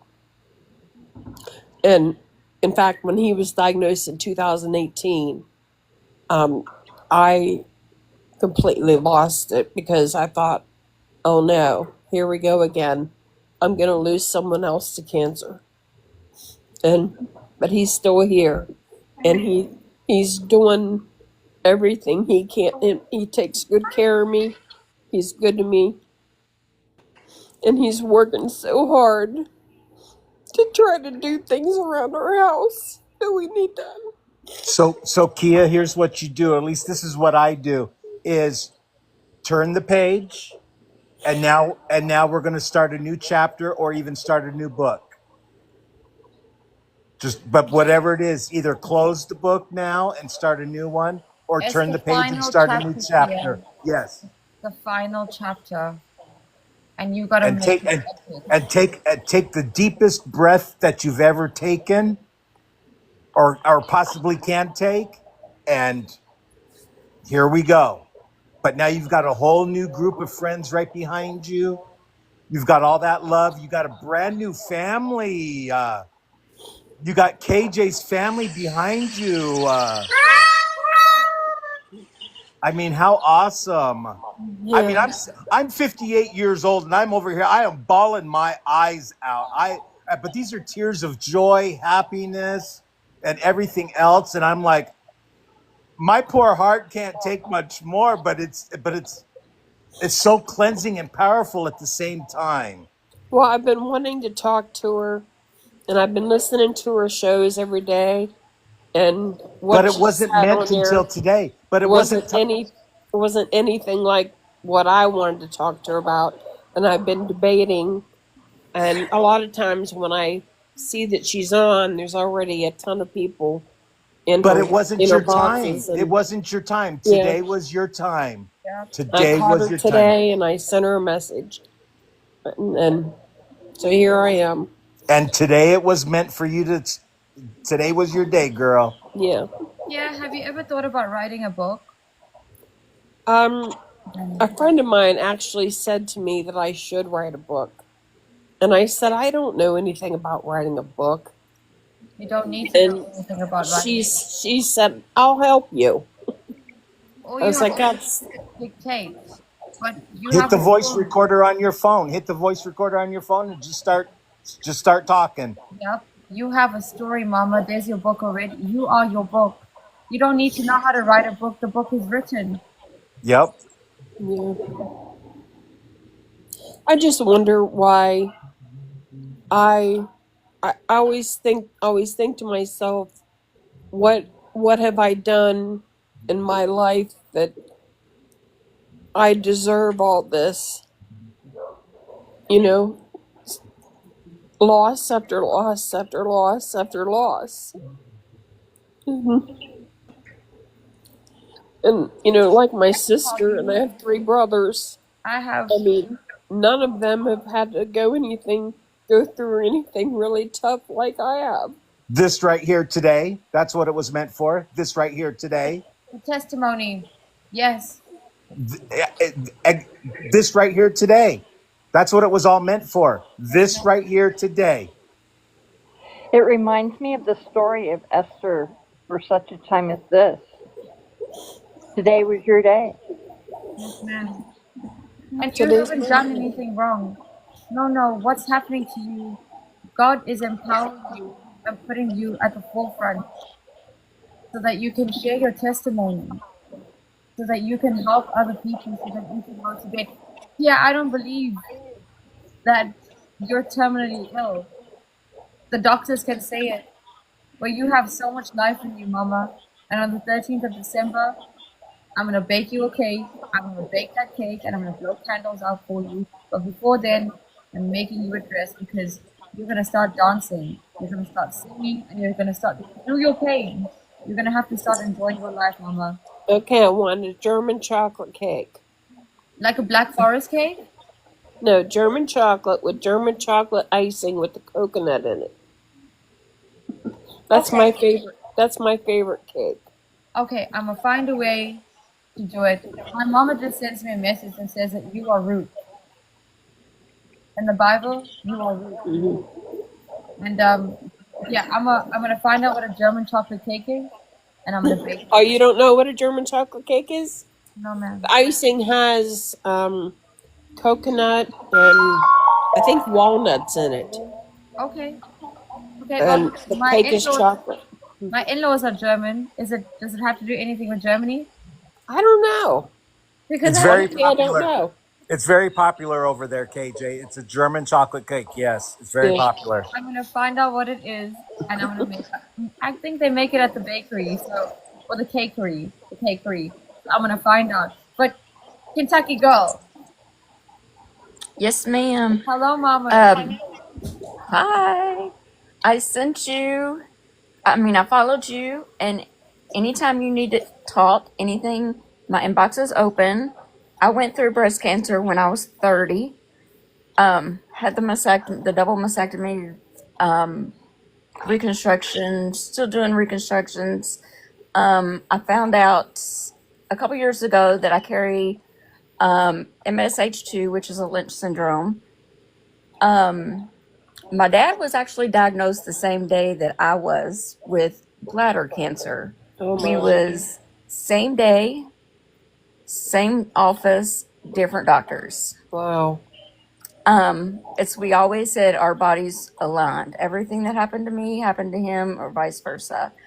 I lost him 2 years ago to colon cancer, which is, we assume that my Lynch syndrome come from his side of the family. My son also has Lynch syndrome. He is 22 years old. He has to do colonoscopies yearly, which, I'm thankful that we know, because you know, it's, he can do the, what am I trying to say? The annual checkups. Yeah. Um, Yeah, yeah, I have to make sure I get see, I get yes, colonoscopies. I've been getting them since I was 50, but my yes, cancer was not picked up by a colonoscopy. And so on paper, I mean, I was diagnosed with appendix cancer, but on paper, they always write it as colon cancer. And the treatment that I got is for colon cancer. Appendix cancer is pretty rare. I had never heard right. of anybody ever until I was diagnosed with it. I had never heard of anybody ever having appendix cancer. And, I just kicked myself that I put it off for 2 months before I went to the doctor. But like I said, the pain wasn't constant. It came and it went. It came and it went. And I just thought I pulled a muscle, pulling somebody up at work. And I just blew it off. And it didn't really hurt me that much until it did. And here we are for almost 4 years. Yeah. My colonoscopy was in August. My colon is so twisted because I've had stomach surgeries because of bleeding ulcers. So I've only got a fourth of a stomach. So that's caused a lot of my issues, that my colon's twisted from all the surgeries. So I seen my doctor today, and he has referred me to another colon doctor to possibly have my colon removed, which Sorry. is nothing that I want to do. But he said with doing colonoscopies, there's a high risk of they getting in there and they penetrating it, which would cause a lot of trouble. The last surgery that I had, big surgery that I had, was 2 years ago. I almost died. I was in the hospital. My son was in the room with me. I coded. This was after surgery. I went into another surgery, emergency surgery, to repair because they had punctured the duodenum, and so I was internally bleeding. I was in hospital for 8.5 weeks. Sorry. And it was just hell. I mean, I know what you're going through, and the depression, the anxiety. People don't understand, they think it's just cancer and you just deal with the treatment. They don't understand that you deal with everyday life, and you Right. still, the anxiety. I have insomnia really, really bad. I do too. Depression. I mean, if you name it, I'm on it, because, it's the aftermath of after you do the chemo and the radiation and the Yeah. surgeries. Yep. There is a Yeah. I lot mean, once you of, have cancer, even if you're not currently going through treatment, it's always there hanging over your head. yes, ma'am. And Yes, you're ma'am. always waiting for it to come back. Yes. And I've been dealing with this since I was 29 years old. And I haven't met a person yet, besides my husband so far, that hasn't gotten cancer and died. So Right. I know that, I mean, the doctor in Pittsburgh told me, the one that did my HIPEC surgery, told me, he said, this cancer will take your life. And when he told me that, my sister was with me, and I just sat there in the chair sobbing, hysterically, practically. And I kept saying, I don't want to die. I don't want to die. And the doctor was sitting there, and he had two of his nurses in there, plus my sister was in there, and they were all just staring at me. And I just kept saying, I don't want to die. I don't want to die. And he said, I'm just not I'm not a doctor that sugarcoats things. And he said, this cancer will take your life eventually. But you're still here. The doctor cannot Yeah, put an I end mean, date on your yeah, life. I mean, I'm honestly, I didn't think I would survive this long. I have survived longer than I thought I would. But with all these nodules in my lungs, I'm scared that this is the beginning of the end for me. And But you could live another 10 years. yeah, Live every day like it's your last. That's the way every one of us should be doing. Because we don't know. right, Anybody could walk out their door tomorrow. I mean, we don't know. We just right. have to live every day like it's our last. And I thank God for my son because I always said I got cancer for a reason. And that reason was my son now wants to be an oncology nurse. And that's what he's going to school for. Oh wow, that's Because nice. he has taken care of me. He's changed PICC lines.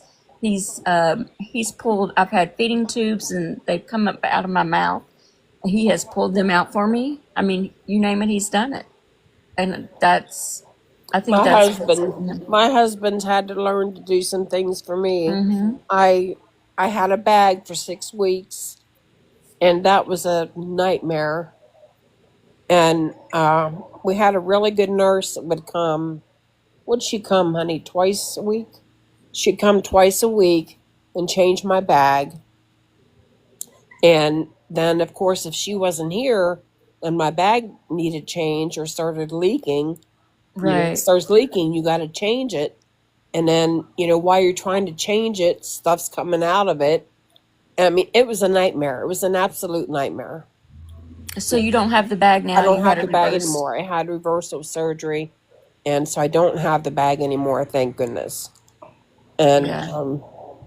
but it's I've always told people I have a dark cloud over my head that follows me wherever I go, and it won't leave me alone. It just Right. I get that you feel that goes way. from one person to this person to that.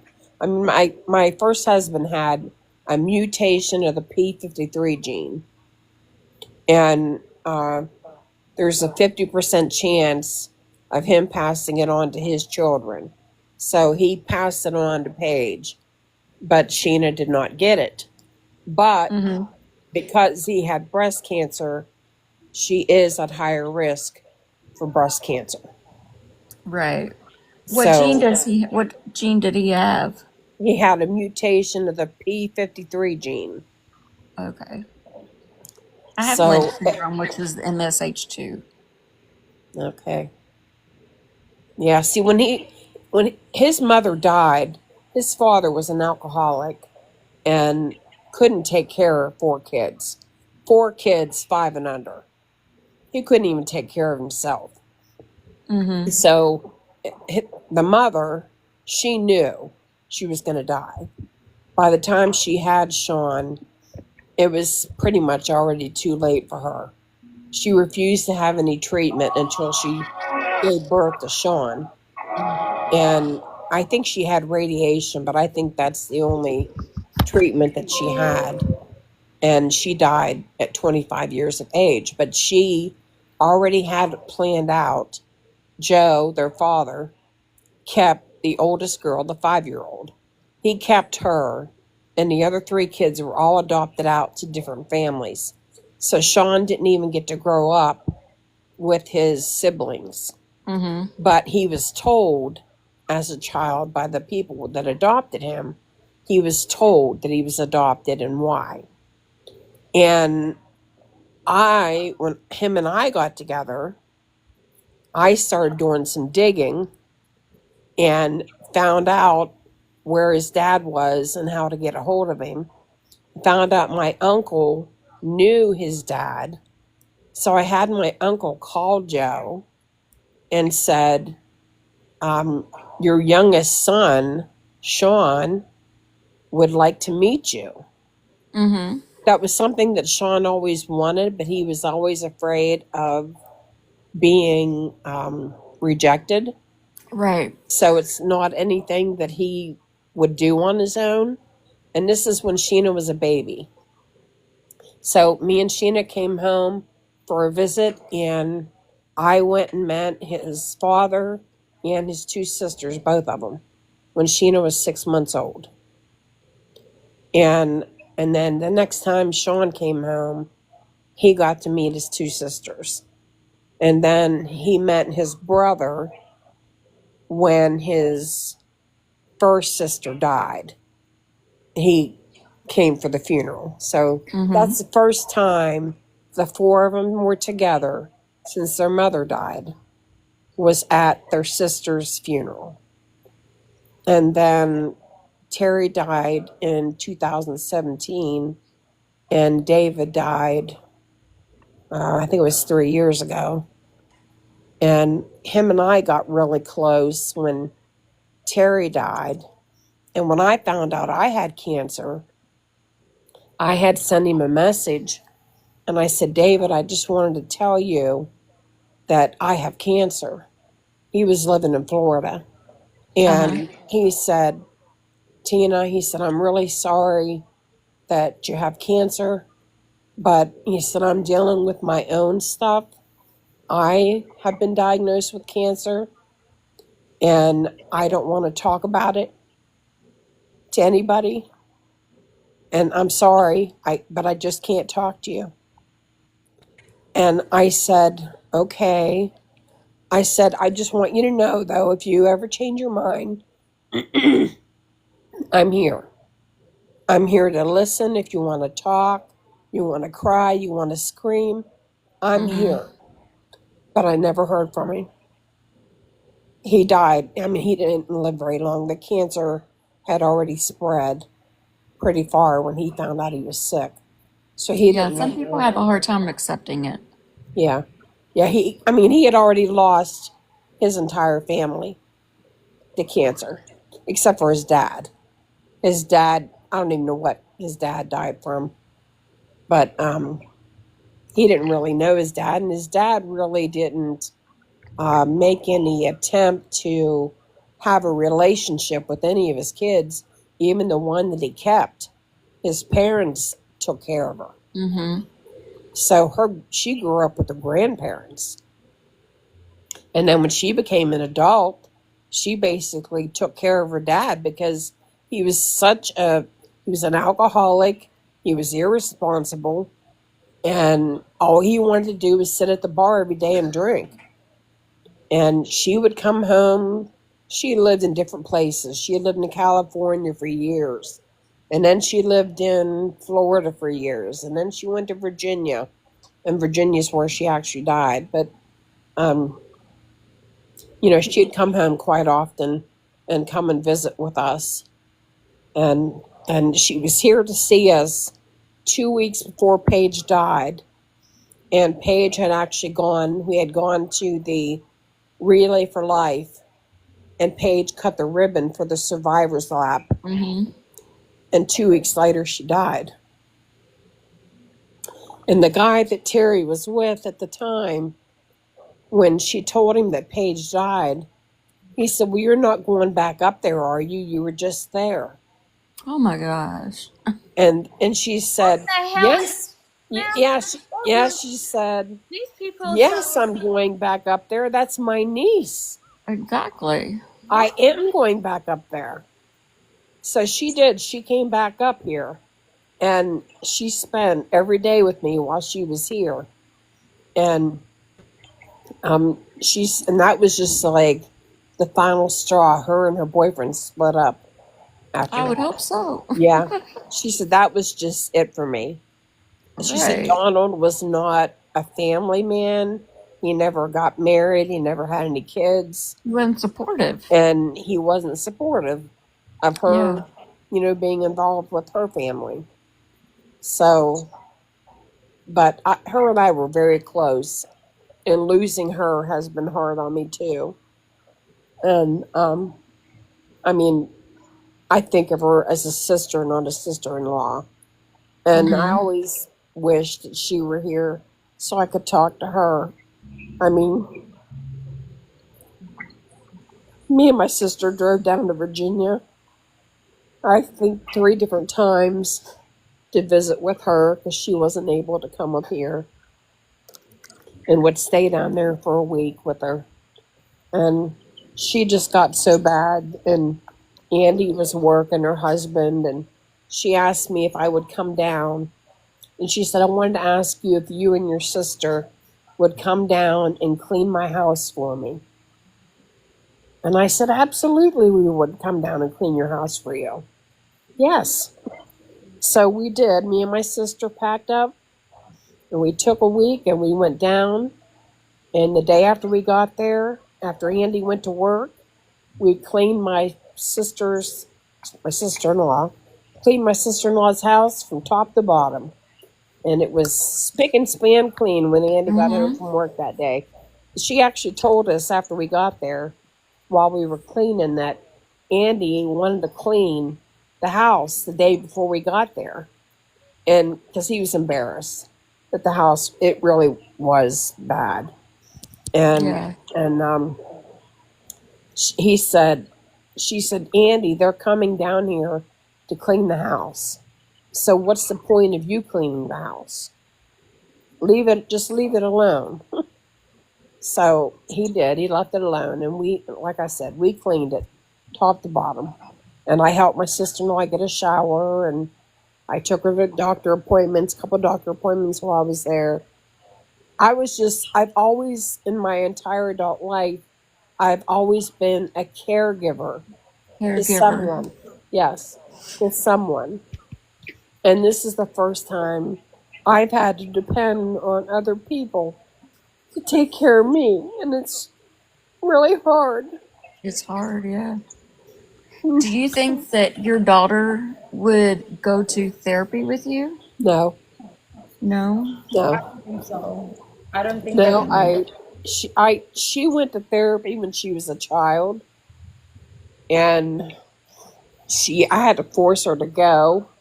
She didn't want to go. I forced her to go, and there's no way I would even suggest it to her. I would love it if she would go with me to Yeah. a therapy session I think she with would me. actually get quite angry at you. Yeah, I think she would too. She would pull And back a little so, bit because yeah, intrusive. yeah, I don't want to do anything to push her further away. I want to pull her closer to me. I don't want to die and her have regrets of the way that she treated me when I needed her. But I Well, don't she's know. already going to have regrets with the way that she's treated you. Yeah, I mean, She is. I hope she does. yeah. But my thing is just live every day the best that you can. Yep. You know, My grandson it's her loss. came, about a month ago, and he's 18, almost 19. And I never talked to my grandkids about my illness. I haven't, since I've been sick. And my grandson was sitting here. He had come to cut the grass. And I said, Jamin, come in here and sit down for a minute before you go cut the grass. I want to talk to you. And he came in, he sat down, and I said, listen, I said, my last scan showed that I have nodules in my lungs. And I'm just not sure what's going to happen. And as soon as I said that, his whole demeanor changed. Just like his face just practically fell to the floor. And he took his face and hid it inside his shirt. And I could just see how devastated he was. And then I felt bad. And he stood up and he said, you can't die. And I said, come here. I said, come and hug me. And he bent over and we hugged each other. And I told him how much I love him. I said, just never forget, no matter what happens, how much your grandma loves you, because I do. I love you with all my heart. Yeah. And he said, I love you too, Grandma.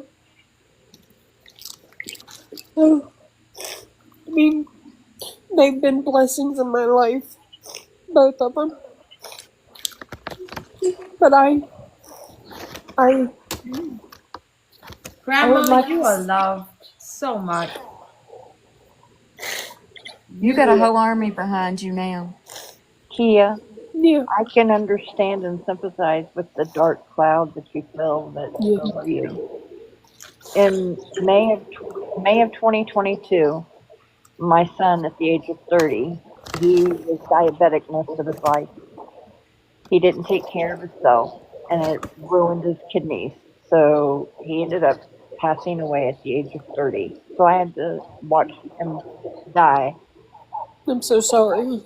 Then in September of 2022, that same year, my dad, who also had kidney disease, passed away. He passed away 3 years ago today. 3 years ago today, My I held my condolences, dad's man. hand for the last time. Thank I'm you. sorry.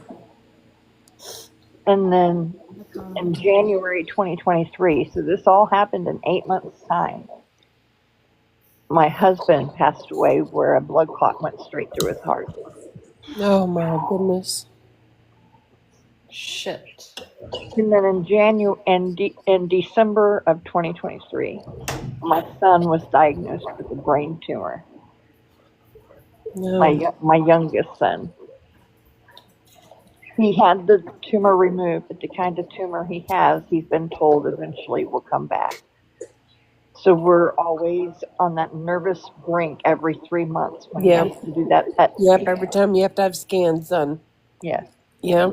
That's And how then- I am. I mean, I'll be on my way to the hospital to get the scan done, and I'm a nervous wreck, even though I know I'm not going to find out anything that day. But Right. I'm a nervous wreck about it, and I'm a nervous wreck until they call me and tell me what the scan results are. But he was having symptoms that he felt like he was having a stroke, but he found out it was a brain tumor. But because I had endured such loss already, he was afraid to share anything with me. Yeah. I just need to say something. Yeah. Do you see the effect you've had? Look at how many women and men are sitting out here who have experienced what you're experiencing or who are currently experiencing it. Look at the impact you've had. This is what you wanted. This is Yes. why you came to TikTok. This is the reason I came to TikTok. It is. Yeah, it is, Mama. You did it. That's one thing, one tick on your bucket I list. finally did it. Yay. Yeah, but you need to keep doing it because there are so many That's why I people said my sitting out inbox is here. always open. Yeah, but there are so many people sitting out here who I didn't even know have stories like yours, and I'm so grateful that I get to hear this. I'm so grateful that I get to be a part of this, to experience this, because I don't know what it feels like to be in your position or any of your positions, but hopefully I don't ever get to feel like that. But if it ever were to come, I have you guys, and thank you for. I just sorry, I wanted to just interrupt to say thank you for this, Kia. Thank you for bringing Thank you. this. Yes, I thank didn't do you. nothing. You And did it. we want you to have good days and happy days. But Yeah. just know that every tear you cry, God is saving it in a jar. Exactly. Save all our tears. At the end of the day, God's got you. I know prayer is what got me through every single day. Yo, I think I need to get my mama to start a support group. Like, no, really, Yeah. my mom is a badass. My mom is the most intelligent woman, really, the most intelligent woman I know, and she's a realist. But I feel like I need to get her to start a group. What year were you Yeah. born, KJ? I was born in 1993. Okay. Paige was born in 1991. Shit. And my youngest one was born in 93. Yeah. Yeah. The thing is, all your kids and I are around the same age, and I can't imagine.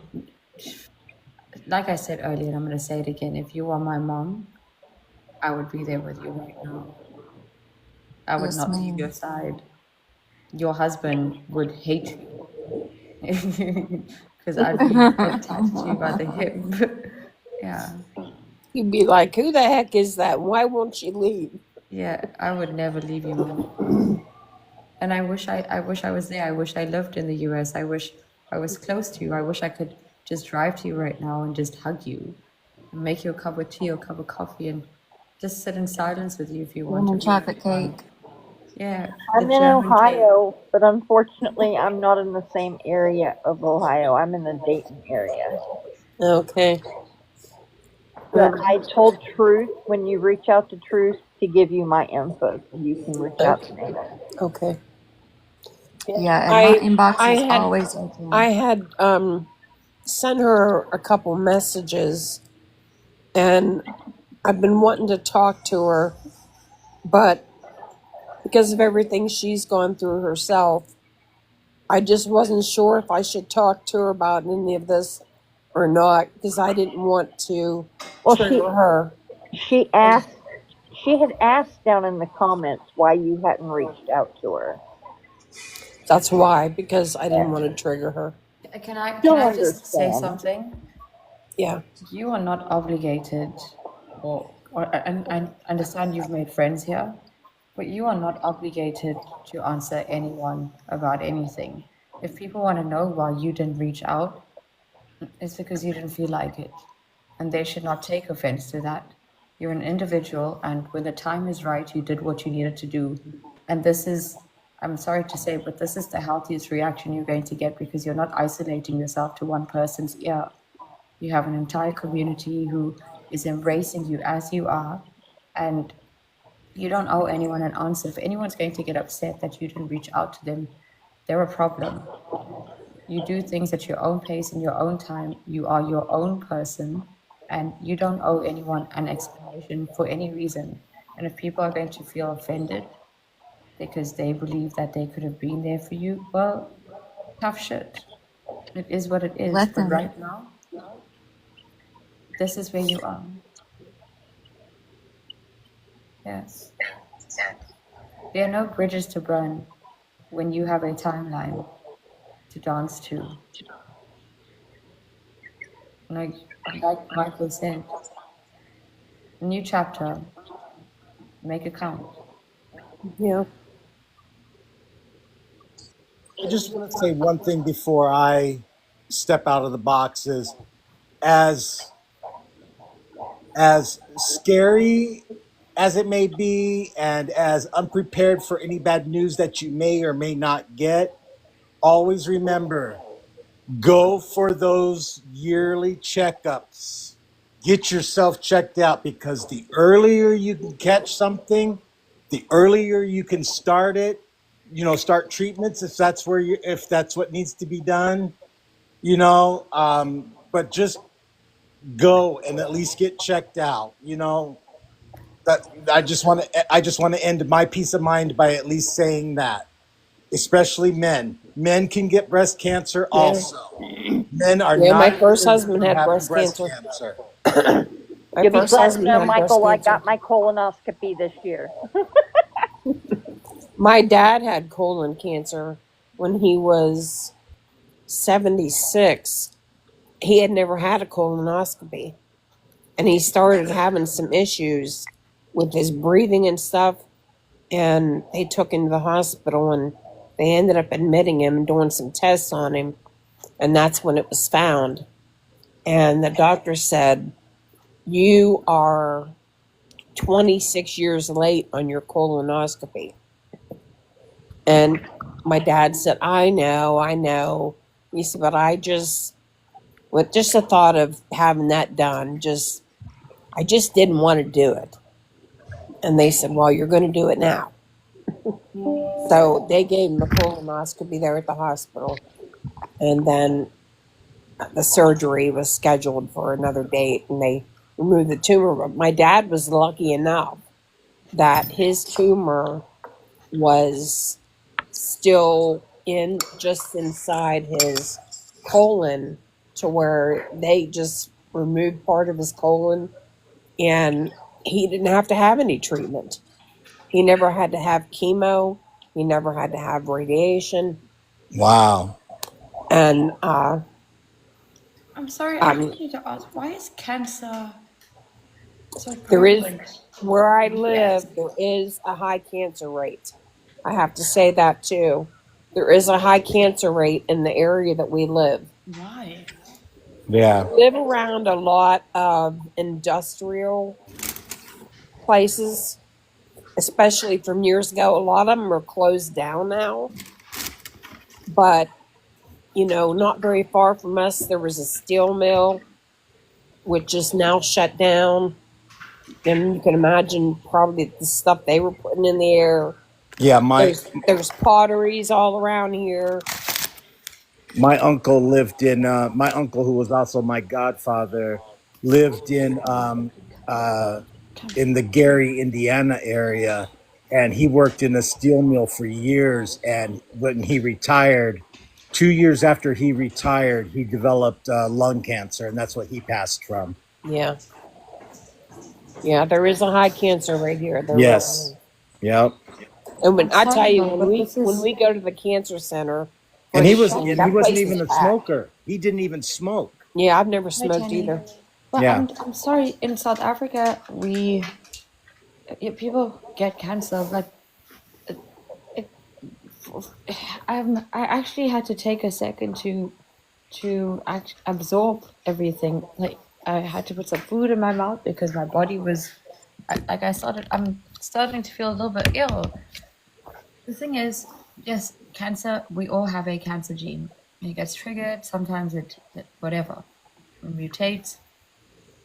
My thing here is, in South Africa, we don't, I think people are also afraid to talk about it in South Africa. It's like a thing. People don't want to have these discussions. But I've only realized that every second American that I have met either had cancer or has someone who knows someone or has a family member who has or had cancer. And I'm so taken back by this. It's And it's happening to the younger ones. it's Yeah. shocking. Yep. But what is being Yeah, done? I mean, younger and younger people were getting colon Mm-hmm. cancer. Yes. But And what is that? I don't mean to Yes, sound my friend ignorant. is in her 20s, and she just had her colon removed. What? But okay, but I don't mean to sound ignorant, but I think a lot of it has a lot to do with things we eat too. that's what I wanted The to say stuff to you. they Like, put in the our people put in the food. food. Yeah, the stuff they put in our food makes us sick. The air we breathe makes us sick. I'm so It's sorry. just, And see, and I live in the state of Washington, and Heidi, in what, particular mamas? the area that I live, we don't get like treated city water. We actually get water from, we have to dig like wells, so we get what we call well water. mm-hmm. And so a lot of like ground pollutants and stuff, so it has to be filtered, when we pull it up out of the ground and stuff. So you get all kinds of contaminants, so you can't use a lot of fertilizers or insecticides or pesticides, because that will get absorbed into the ground. And when the pumps are drawing up the well water, you're extracting all that stuff as well. So you have to be really careful, with agriculture stuff, and whatnot. But we have to be honest too. Here in the States, we don't eat healthy like we should. Right. I mean, most of us don't. I'm not speaking for everybody, but I, for one, don't eat healthy like I should. Yeah, I think it's just a combination of a lot of different things. And A lot of it's hereditary too. yeah. Yeah, my daughter. A lot of people were blaming it on, the high voltage power lines, living under the high voltage power lines. Now, is there some truth to that? I don't know, but I've heard that too. we say that as well, Yes, so I've heard that too. I've never heard And that. also, those strips you can buy to catch flies, where the flies get stuck on them. Yes. I've heard those cause leukemia. I'll It's just so much. We actually, my mom actually died. She was on dialysis. She was a diabetic. She was on dialysis her last 2 years. This is another thing that's been hard for me. It's kind of like me and my mom kind of got sick at the same time. And my mom was in the hospital or in a nursing home while I was going through the major stuff with my cancer. So I wasn't able to be there for my mom the way I would have wanted to be. And she wasn't able to be there for me the way she would have been because she was sick also. Mm-hmm. And sometimes I feel guilty because I didn't spend a lot of time with my mom for the last couple of years of life because I was dealing with my own shit. Right. You know, Can like one I of you said, please I explain? Sorry to interject. Can one that's of you okay. please explain to Country Mama what colon cancer is? What is? Yeah, what? All colon cancer? That's in your gut there. Your bowels. Yeah, your bowels. I'm 63 and I'll be 64 next month. And I've got cardiovascular disease. But let me say this. I'm 63. But back when I was a little girl, you didn't hear of dementia, Alzheimer's. They called it senile. Yeah. Are y'all with me, the ones my age or older? We also didn't have ADD, ADHD. We didn't have autism. Like, that stuff was never heard of back in my day. Mm-hmm. Where did all this come from? The cancer. Let me say this too. I'm from Louisiana, but cancer was very rare back then. You see, I also want to say something, right? The thing that confuses me is that in, let's say, the early 1900s, mid 1900s, there were people working in coal mines, there were people working in ceramic factories, there were people working in the steel industry. Right. And a lot of these men and women have lived full, complete lives. They didn't have the protection that we have today. They didn't have the protective gear and things, but they didn't get cancer. They didn't get they would get sick. Of course they had health issues, but it seems as though our bodies have weakened.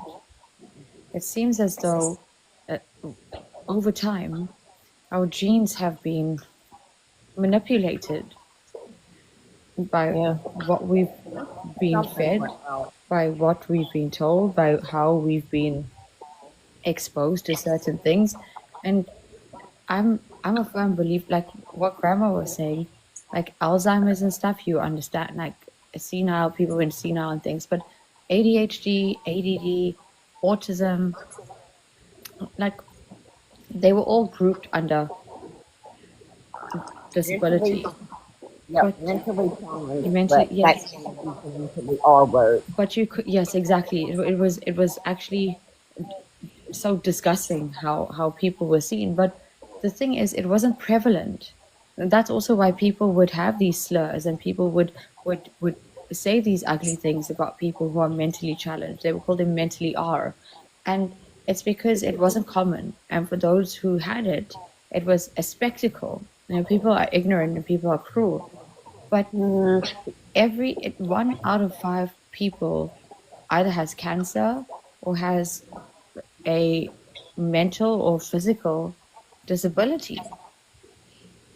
Yeah. It's a Dyson chastity. It's really good. So I also think that we are lied to when it comes to what we're eating. I think that people don't realize that butter is actually very good for you and oil is not. Like any seed oil is super bad for you. Certain vegetables are absolutely toxic to you. In fact, people don't know this, but we're not meant to be eating vegetables. We're meant to be eating fruit and meat. Right. Our bodies aren't like cows have 4 stomachs to process the toxins and chemicals that come from plants and grass and things, and then when we eat the cow, then we get the nutrients that it's refined. The cow filtered it. We're told that the health means, you know, you eat vegetables and you do this, but in actuality, we're it might not affect you, but Yeah, it affects usually you hear you should eat fruits and vegetables, and if you're gonna, like they say, beef is bad for you, and if you're gonna eat beef, only eat it like once or twice a week, and the other days of the week eat chicken or fish or chicken is not even the whatever. real meat. The chicken that we have right now is not actually what chicken used to even look like. Like this is a totally new thing. It's like total mutation. And to be quite frank, I eat meat every day. I don't eat vegetables. Right now I was eating a little bit of coleslaw because that's my guilty pleasure. But I don't eat vegetables. The moment I stopped eating vegetables, I got healthy. I know it sounds really weird, but the Really? moment I stopped putting vegetables in my body, I got more energy. I stopped feeling like nauseous. It's weird. I don't understand why we're being lied to and why we're being fed this bullshit. And then you're told that vegetables are healthy. And then how much do vegetables are so expensive, dude? Yes, they are. If you don't grow a garden, you can't buy them. No, like I went to the grocery store yesterday and I was so yesterday your today my yesterday, and I was like, I don't usually look at prices, but I was like, what the hell? People are out here like for garlic and like people are out here paying an arm and a leg, and I'm thinking to myself, this is promoted as healthy, but then how are people supposed to eat healthy when they can't afford it? Right, right. Like I'm a diabetic. I can't afford to eat healthy. And it's hurting my health issues. Like I'm in a nursing home, but only for safety reasons. I was falling at home a lot, and I'm on a blood thinner because they were worried I would hit my head and bleed out. And both of my daughters work, so I'm only in here for health. Yes, Susan. But I can do everything right now. Like But what Susan said, shower. it's I think that I think that they're trying to force people to eat farmed produce, like not farmed, like factory farmed produce. I Right. feel like it's forcing people to get sick. It's forcing people to contract diseases and to trigger the cancer gene. I feel like all these things are like population control at some point, because it doesn't make sense to me. How do so many healthy and beautiful people just Yeah. I tell you, cancer is a big money maker. I mean, Well, the every cancer center, they are packed every time you go. I feel like nowadays, Can I tell like, you? I think that there's a cure for cancer. I think that they have it. I think that they're keeping it. I also think that chemotherapy is meant to kill you. I'm sorry to well, say I've this. heard many people say, KJ, that there's a cure for cancer in Mexico. I really think that chemo makes things so much worse. The Oh, it radiation. does. It wears the body down even worse than the cancer itself. Yeah, it's for me. It's just crazy how they tell you that radiation is bad, but when you have cancer, you're using radiation to Right. kill it. And like you said, Kia, every person that I've met that has had cancer is now dead. They went into remission and everything was fine, and then 2-3 years later, cancer is back, and it's the most aggressive cancer, and there's nothing you can do about it. And then you're like, then why the hell did I go for chemo in the first place and damage myself? Yeah. And again, I was born in 61. We didn't go to the doctor for every little nook and nanny. Our grandma treated us. I don't know about y'all, but my grandma had a treatment for everything. Chrissy, I love you, baby bear. Oh my goodness, thank you guys. But nowadays, it's almost like you're forced to go to the doctor because they got to make their money. Then they throw you on all these medications because pharmaceuticals got to make their money. It's a money. I had to buy a big sack to keep all my medications, and I'm on so many medications, and half of them I don't even know what I'm taking them for. Yeah, it's a money gimmick. It's sad, but it really is a money gimmick. I take a migraine medication that for 8 pills is $1,300. Excuse wow. me, what? 8 pills for my migraines. I get 8 pills at a time. Excuse me, ma'am, hold up. Is there gold in there? What the fuck? I'm sorry for swearing, but $1,300 for 8 pills. I mean, insurance covers most of it, but ma'am, but with all it's the due only thing that respect, works for me. So I mean, that's what I have to painkillers get. for that's We someone's put in my mom Africa. on Entresto, That's and someone's people used to rental in South hers Africa, cost and their food. $1,500. I'm fortunate because I'm on Medicare and Medicaid, but I also have a history of migraine. And my neurologist The recently hell? Botox on me, and What? that helps tremendously. You go every 3 months, and he injects it like across your forehead, your temple, Why is and your on medicine top of so your head. expensive? Well, What? all these medications are expensive over here. It's crazy. I'm sorry, but why is medication so? Firstly, you're forced to use medication. You Mm-hmm. can't afford it. Like, You need to people go don't even bankrupt have getting. to. Well, I think they don't even have to cover chemo treatment. They have A to lot of people have to decide whether they're going to buy their medication or they're going to eat, and because they don't have the money for both. Yep. let's talk about transplant. What? So my mother was on a transplant list, a double transplant for liver and kidney. She had to call me on the phone. She had to call the transplant team. I had to call their bank. This made me sick. I had to call their bank, so we were on like a 5 or 6 way call. The bank had to verify that my parents had X amount of dollars in the bank. Now, they didn't tell them what my parents had in it. They just had to verify that they had X amount to cover my mother's medication after the transplant for the rest of her life. Luckily, they had it, like, they didn't hurt.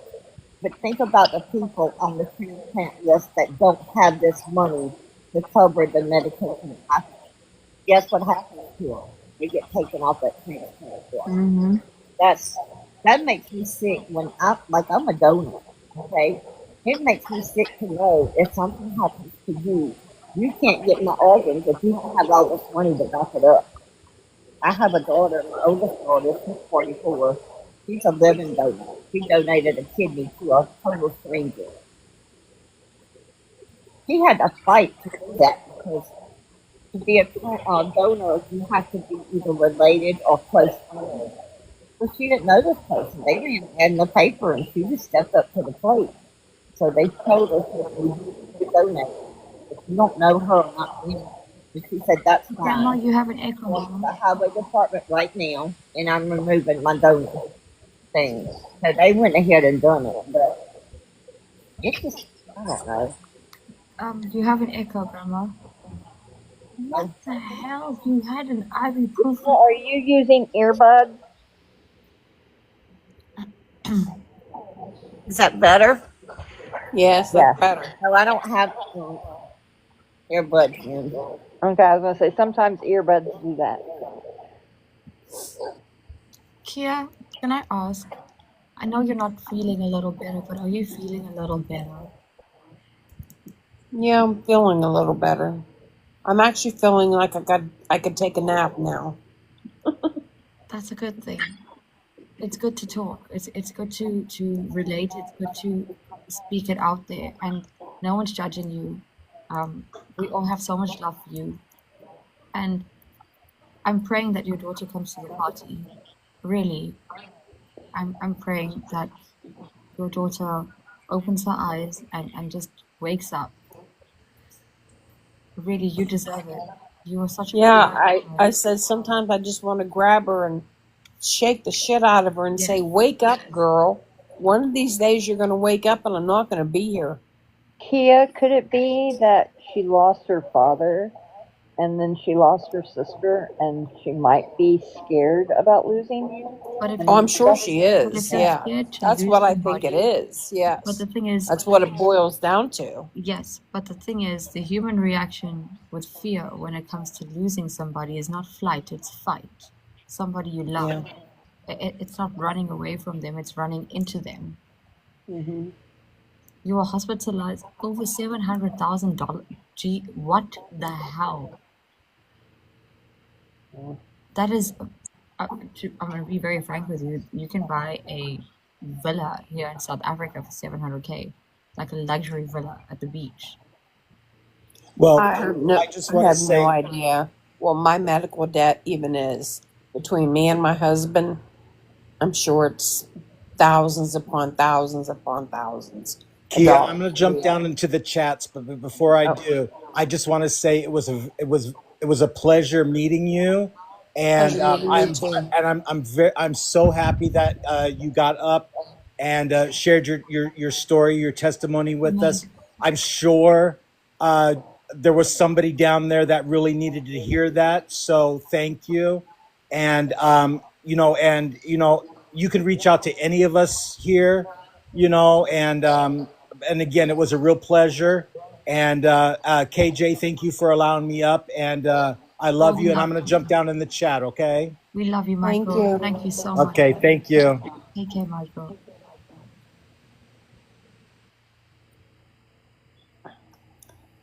Okay, well, I'm not going to take up any more of your time. Honey, I have all the time in the world for you. You can sit here the whole night or whole morning if you want to. I don't care. All You the time. probably got Dalton and Dalton's Faith that Dalton want to has come been over, don't they? blacklisted from the King John show. His Oh, you Oh, his even his backup name account came in has here. been, oh God, but even his, oh goodness, but even his name has been put under the filter. That's what happens really? when you get blacklisted. So Mm. you are more important than that. The noise, we cancel out the noise. It's people like you who deserve this platform. It's people like you who are the reason I started the King John show. It's not just about the toxicity on the platform. Well, the first night I saw you, I was like drawn to you, and I thought, okay, I'm going to start watching her whenever she's on, and I've watched you every day, but I've It's never me. really, I've never gone in a box or anything. Kia, I'm the same way. And I don't know if it's because she might remind me a little bit of Truth. Yeah. Yeah. But because I'm drawn to Truth Live, and I know you are too. Mm-hmm. Yeah. Thank you. Yeah. I'm really flattered. I appreciate you guys, and I'm so grateful, and I'm actually honored. It's a privilege to host women and men like you. You're the reason I did this. You're the reason I started. I actually felt that talking to you would help me feel a little better, you know. Yeah, she's And I the do. bestest. Thank you. She's the bestest. Thank you so much. She reminds me of Truth because Truth is, does just like her. She doesn't take no death off of anybody that comes to talk. Right. Thank you so much. Yeah. I'm so grateful that you guys feel safe enough to. Where's your spoon at, girl? You know what? I lost my spoon. It's so crazy. It's right here. It's the first time I've ever seen you without a I spoon. know, because the spoon was taking a little bit of a break. Yeah, you need to get you a emotional support spoon. No, you know what? Today you guys were my emotional support spoons. Yeah. Didn't think there'd come a day where the spoon was not in my hand. And you did that. And thank you. Thank you so much. But Kia, I'm gonna send you my mom's number. Okay. Reach out to her. She's waiting for that message. I've already spoken to her. She said it would be an absolute honor to have a chat with you because I explained a little bit about what's going on in your life, and she said that the reason why, she said everything happens for a reason. There are no coincidences, and she said that life is meant to be lived no matter how much time you have. No one is able to no one should be able to dictate to you how long you have to live. It's up to you, and you have the ability to even in a limited number of days, you have the ability to live in eternity. Thank you, Hennessy. So I really am, Kia, going to make you a dress. I'm going to make you a beautiful summer dress.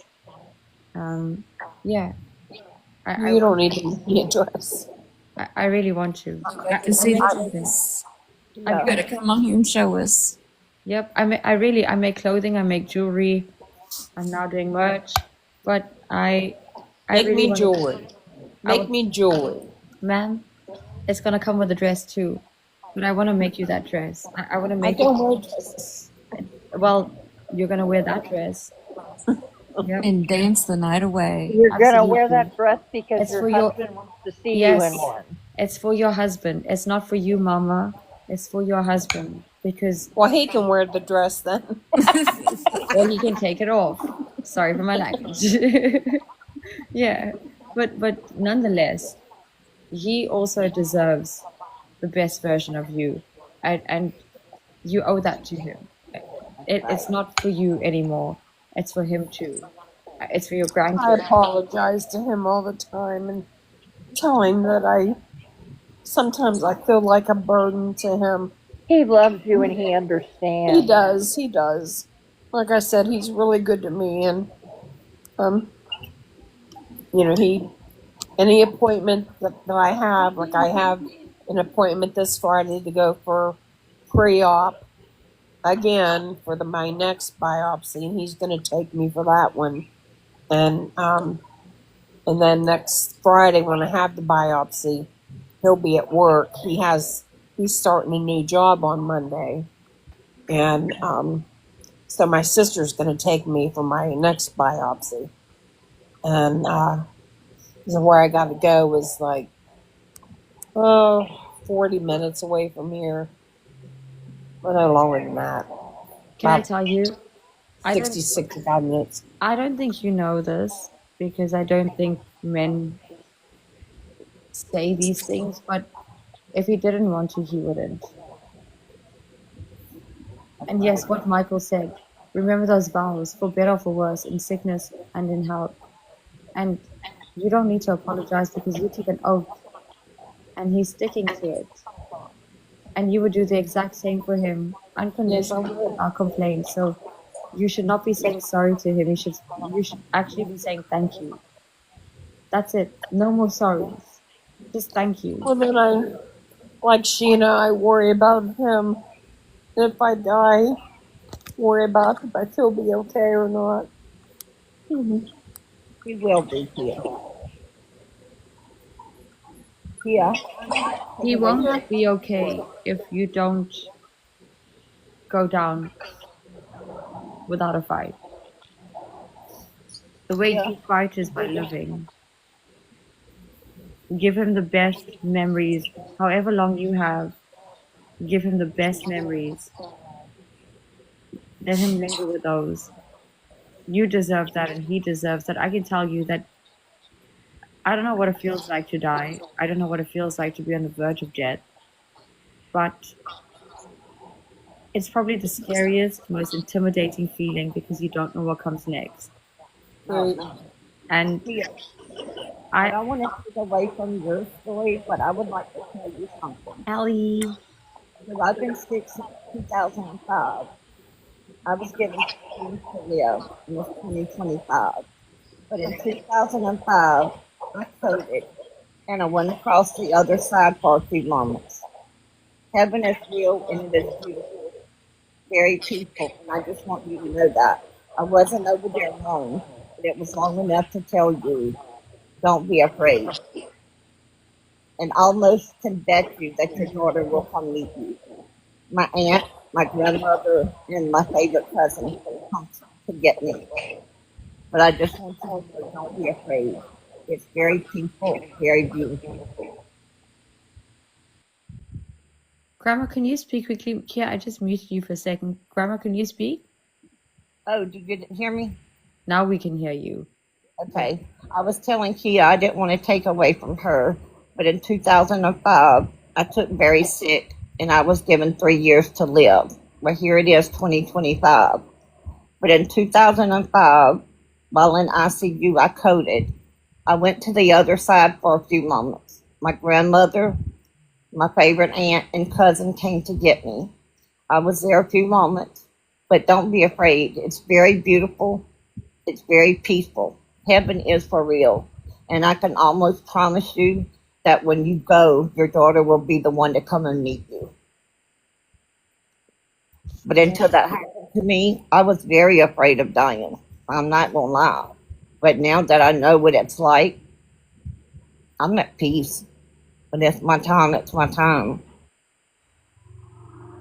Grandma, my husband had sort of the same experience when he lost his leg and they put him in a coma type state. He felt like he said he was in a beautiful place. He feels like he was in heaven and that there was somebody walking with him. He feels like it was Jesus that walked with him. I actually felt myself floating up and also felt myself floating back down to earth. That's something he always shared with me before his passing. Yep. That's what I want here, that it is real. Hey, but Kia, you don't need to think about death because you're not going to die, Mama. No, right. I just want her to know, though, or anybody that's fighting. But you're not going to die.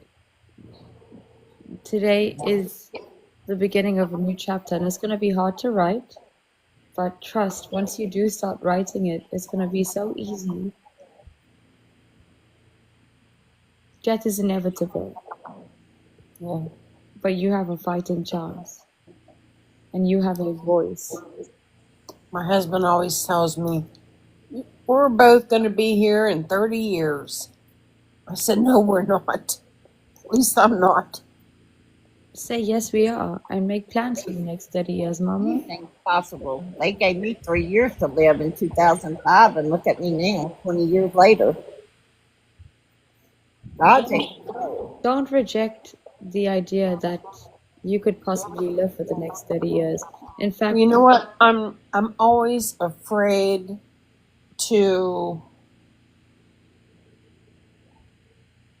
put all my eggs in a basket where I think something really good is going to happen.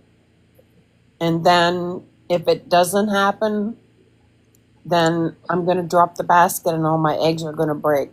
So I'd rather put them in the basket that says it's not going to happen.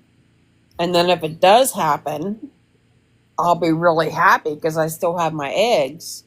But Mama, and if it doesn't happen, then I won't be as disappointed because I was expecting it. Okay, but why are you focusing on the eggs when you can have a chicken coop? That's right, a whole chicken coop. You can have, so if you drop them eggs, it's okay. You can go back to your chicken. Eggs are expensive. You know here in the U.S. Can I tell you what's also expensive? Happiness. But you can afford it. Yeah, you're self-sabotaging because life has just been negative. Your adulthood has just been pessimistic. There's no glass, and it's not half full, and it's not half empty. You don't even know what the glass is, but you have to go to the table where there's a glass. And you have to start filling it. You have to fill My it. sister and my friend that night that they were talking to me, and my sister said that to me. My friend said, I feel like you're in a burning building, sitting in a chair with the house burning down around you, and you're not getting out of the chair and walking out of the burning house. You just keep sitting there in the burning building, and we're trying to pull you out of the burning building. But the whole thing the whole thing destroyed my friendship with my friend because I haven't spoke to her since, and it has damaged my relationship with my sister. Things that she said to me. I mean, my sister's always going to be my sister, but my friend, I still love my friend.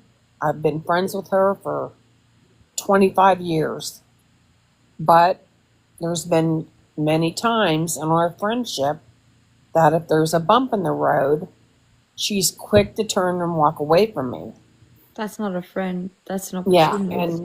and I said, this time when she walked away, she's the one that chose to walk away from me after this argument we had in January. It wasn't me that walked away from her. She walked away from me. And I told my sister, I said, I am not going to make up with her again.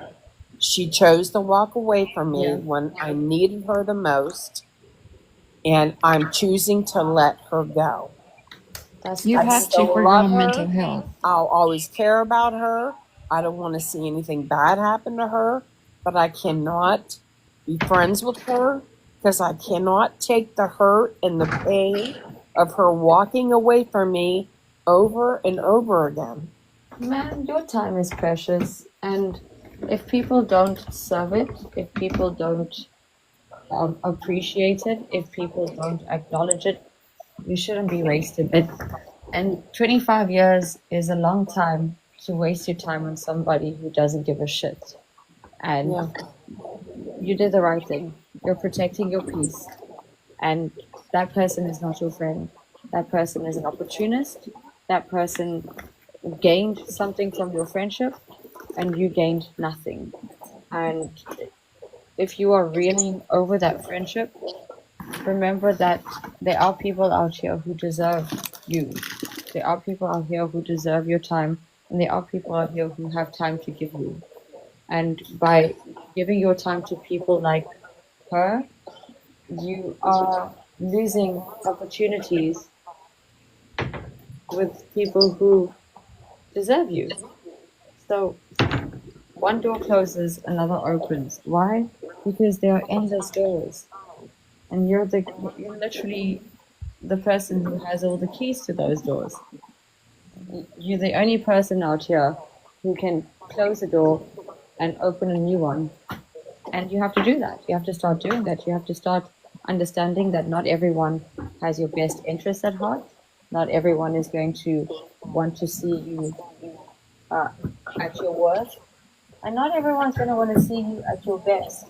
But there are people out here who don't care for where you are and who you are and what you have to offer. They just want to be with you. They just want to shine with you. They just want to bask in your light. And again, if you waste those thoughts, yes, your sister's always going to be your sister, but remember, family can be cruel, and that's no fault of yours. Yeah. Yep. Life goes on. People move on. You need to move on. You need to start taking back your worth. You need to start realizing that the stress and anxiety and depression that you have is caused by you and you alone, because you are sitting on that chair while everything burns around you. But listen, when there's nothing left to burn, you have to set yourself on fire. I don't know how to fix it though. You don't Like need I to told fix my it. husband, I said, if I knew how to get rid of this anxiety, I would do it, but I don't know how to get rid of it. It's very simple, actually. It's a conditioning. It's very simple. The reason why you have anxiety is because you're always expecting the worst. That's because the worst usually happens to me. Yeah, but you're calling for it. You're literally knocking. KJ, can we address somebody in the comments? Thank you so much. Back up. I want to believe your story. This Okay, is the thing. I've also been reading Backup's messages, and I'm like, I understand that Backup says that her husband or whatever is in law enforcement, and She only has 40-something followers, and I think it's a scammer. Can we please mute her? I think somebody did. I'm not sure, but I want to say I want to believe your story, backup. I really do. Why is But backup if you're telling in that us? type of situation, either contact your family to help you, No, but or backup is telling. go drive an hour away from where you live to another law enforcement The thing to is, it's get not help. even about that. Backup is telling people to go to her profile because and this is not the first time she came in earlier. Go to her profile or his profile. It looks like backup's trying to get followers. It could be. Trying to scam people. She wants money. Yeah, somebody told her nobody in here has money to give. So Yeah, she didn't have very many followers, and she Wait, hold wasn't up. following very She many. wants money? Yeah, she wanted money. yeah, her husband has all her cards. She claims she's in law enforcement. Okay, backup. If you want money, then back up and come in here. She said she doesn't want to give. She's afraid he'll find that she was in a box or something. I don't know. And your husband, you're not afraid that your husband is listening to us talk about you right now? That's suspicious. With all due respect, backup. I've seen that same story come in so many times in lives. Oh yeah, different names, same story. Yeah, That's why I said and I don't their believe husband your is always story, law but- enforcement. Yeah, but the thing is, TikTok's full of scammers. I was about to say that. The thing is, people come So the up here. Fabian who listen here, KJ helped them heal, so they wanted to jump in. They think I that can tell. people come here and share their stories and share their testimonies and then are going to be willing to help any Tom, Dick, and Harry because we have good hearts, we have compassion. But the thing is, we're not stupid. It's like, I'm a DV survivor, so I hate it. when That's people why I try to said, pull that shit but, off. and I was going to give her resources. I would never give anybody money. Aren't they like women's shelters and stuff in America? Exactly. And every Yes. city has them. So then, if your husband's in law enforcement, then you should know about these shelters, no? And she also has to have family, so she claims her family don't trust her. Well, if your family don't trust her, AJ, so you know, there is a person here on TikTok. His name is All for One. If anybody ever comes in here, you can send them to that page. And his link tree, he has all types of resources for those types of situations. All for but one. if she said her family don't trust her. Her family don't trust her. What makes her think we're going to trust her? What exactly? Why aren't your family trusting you, Mama? Come here with your real profile. Come here. Yeah, I'm that's sorry. the first sign when they come in with a fake profile.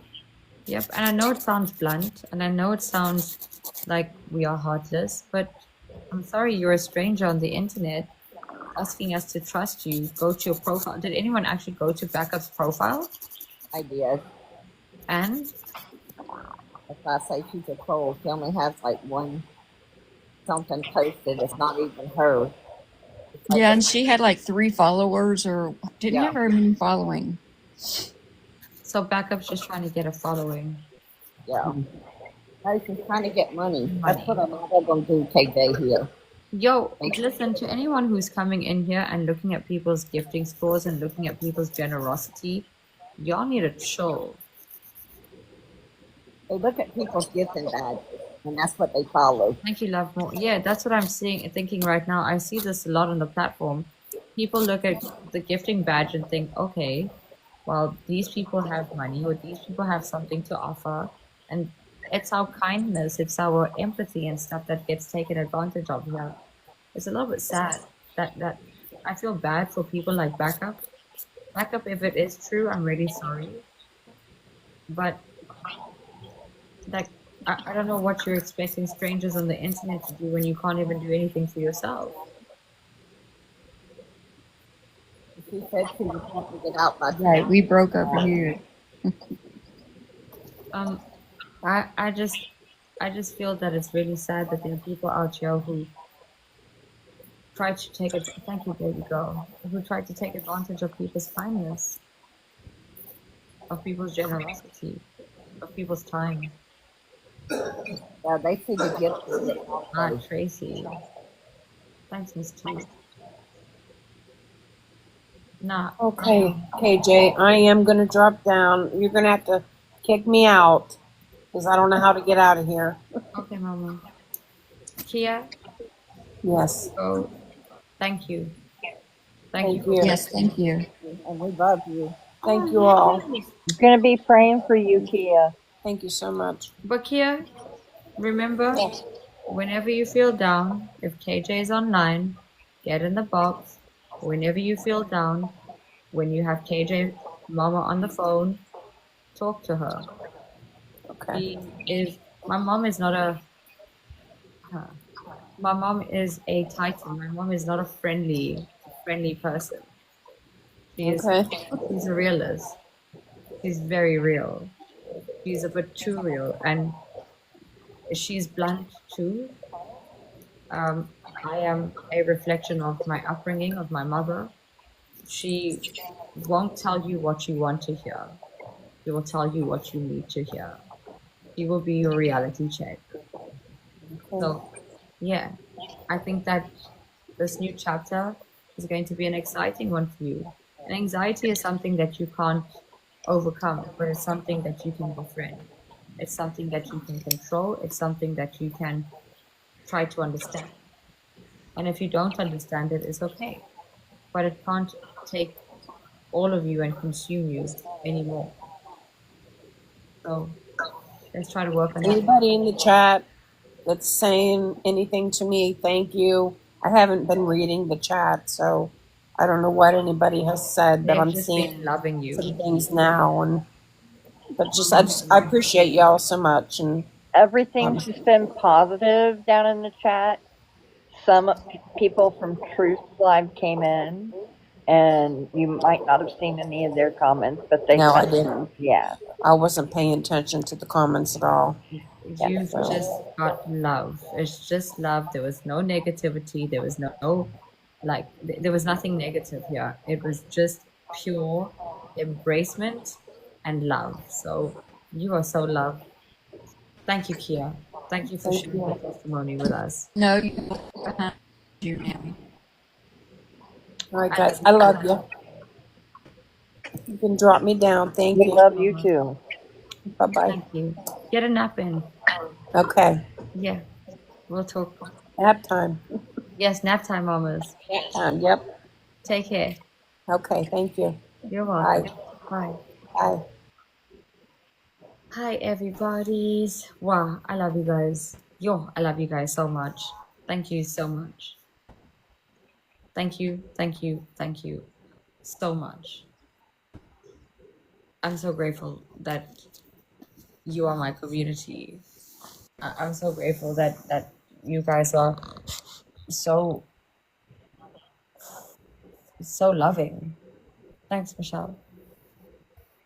No, thank you for letting us be here. Yeah. Of course, if you weren't here, I wouldn't be here. No, I'm here for you guys, and I have all the time in the world for you guys.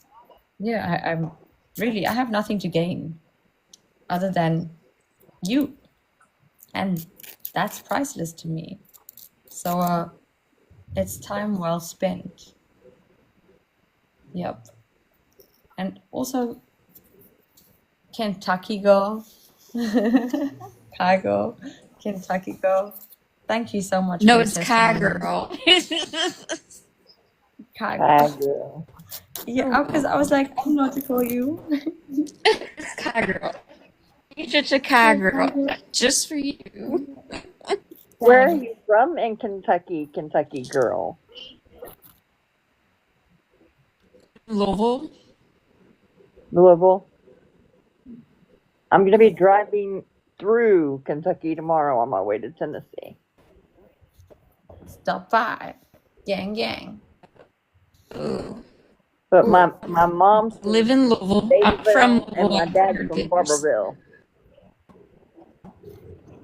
Grandma, give me a second. I grew up Kentucky, down. I was telling you, my mom's from Beattyville and my dad's from Barberville. Oh. I'm nowhere close to those. I Wow. worked with some kids that were from Barberville. Barberville. I got family down there. Worked at- so Yeah. Cargo, your sound is doing some weird thing. Yeah. Mm-hmm. Yeah. It's storming here, so I'm bad drop. Hello? She probably has. Do you get a bad connection where you live, Kentucky girl? I think she said it's storming. It's storming here, so storm. Oh, So it's I'm going storming there. Okay. it's messing. Yeah, so I'm gonna drop. I sure hope Okay. it doesn't come up Well, more. and you've Thanks, Cargo. it's not Oh, right. it's I'll be really in the bad. chat. Okay, mamas, we appreciate you. We love you. Yeah, her connection's Love bad. you. We love you too. Melissa, Yes, ma'am. how are you doing today, mama? I am doing well. Looking forward to getting some time away from my home and visit some family in Tennessee for the weekend. Okay. How are you feeling about your dad? I woke up to that Facebook memory this morning, to me holding his hand, and I'm like, really, Facebook? Is this how we're going to start my day? Facebook said, let me torture you. Me. I can't see your request. For some reason, it's not letting me. I have to close. I think I'm going to have to reset. I think. Yeah. There she goes. No, I think I'm going to have to reset because it's not letting me let anyone. Oh, Not who letting is Sheena? Do you know who Sheena is? No. No. Enchanted says that I need to speak to someone named Sheena. Enchanted, are you talking about the beggar named Sheena? As I know there's a beggar on here named Sheena. That's the only thing. Oh, okay. And what's she like? I really don't follow that one. It is another one of when Faith ain't on, of course, it's one that Diva streams. Okay, so Diva pretty much sits there and streams people who beg online. Yes. And the reason for that?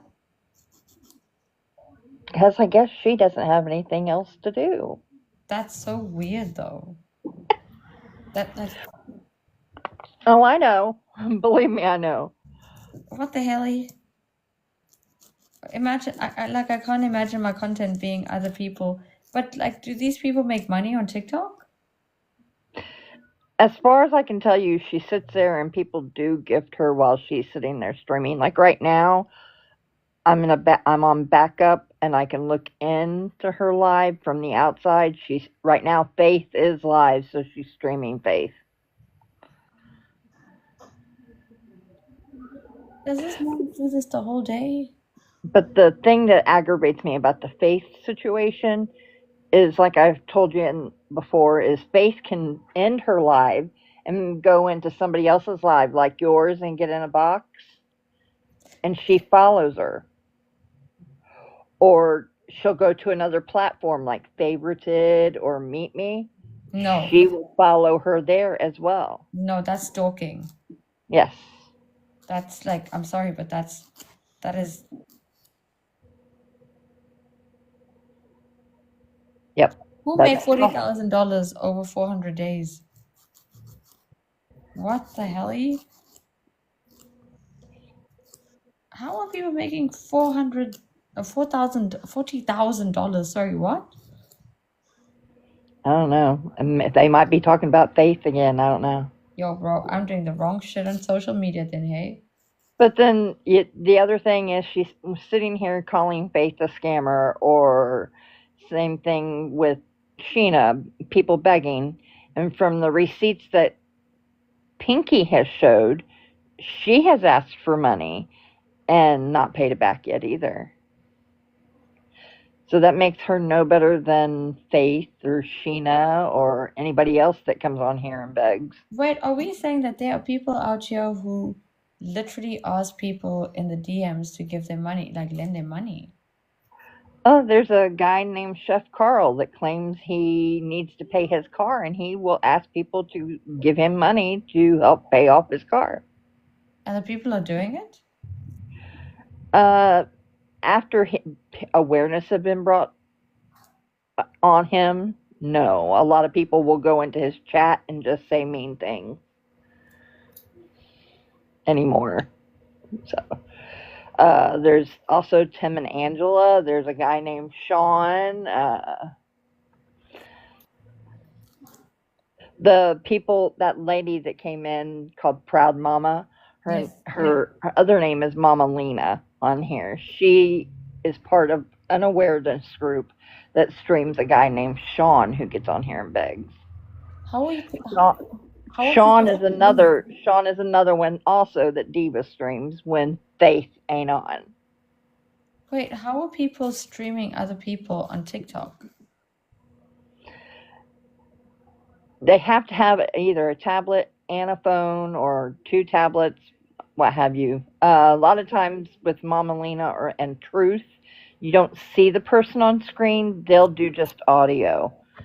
Diva shows the video. You can see Faith's face and everything.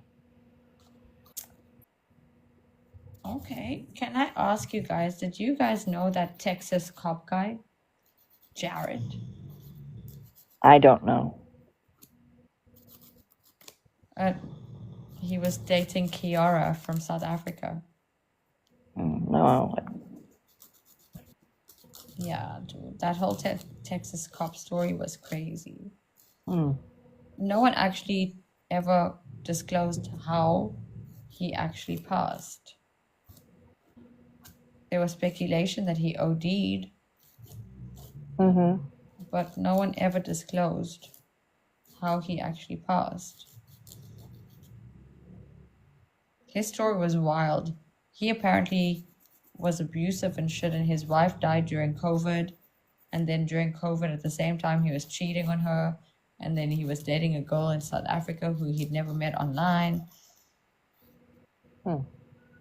That was a little bit, like, that was crazy. Grandma, I think, said she'd heard of him. Yeah, I feel like I need to reset and then get back everyone, because it's not... Well, you reset, and then I'll hop back up in a box when you reset. Yes, ma'am. All right. Thank you, ma'am. Thanks. I'm just out here fixing my nails.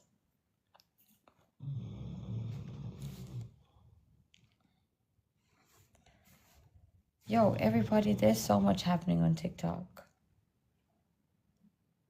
There's so much bullshit out here. It's like you close one chapter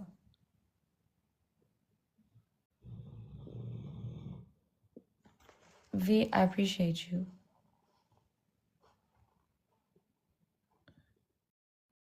But the thing is, it's not the scammers who are ruining TikTok, it's the people who are enabling them.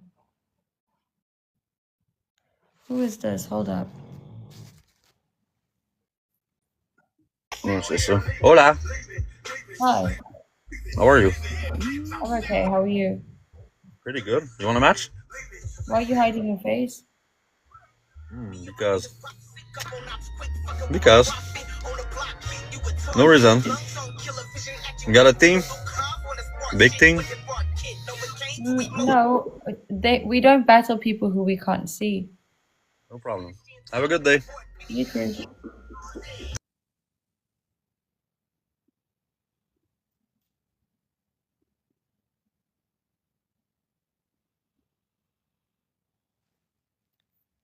How do people thrive like that? How do people...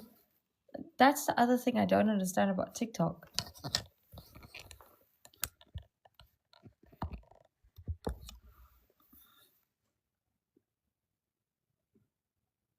Who are these people? Hold up. Hi there. Hello. Whoa.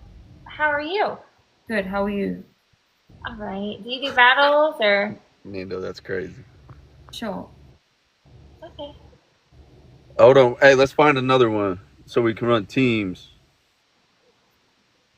You do teams or? I don't mind.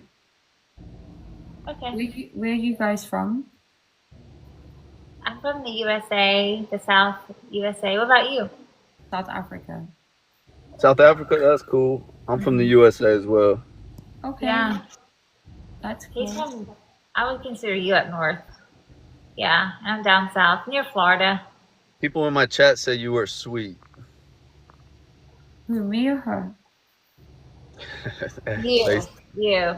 His Oh, chat shoot. knows me. Oh, thanks. Thank you. I appreciate it. Let's see what Pepper Farm's doing. Hold Both up. of them.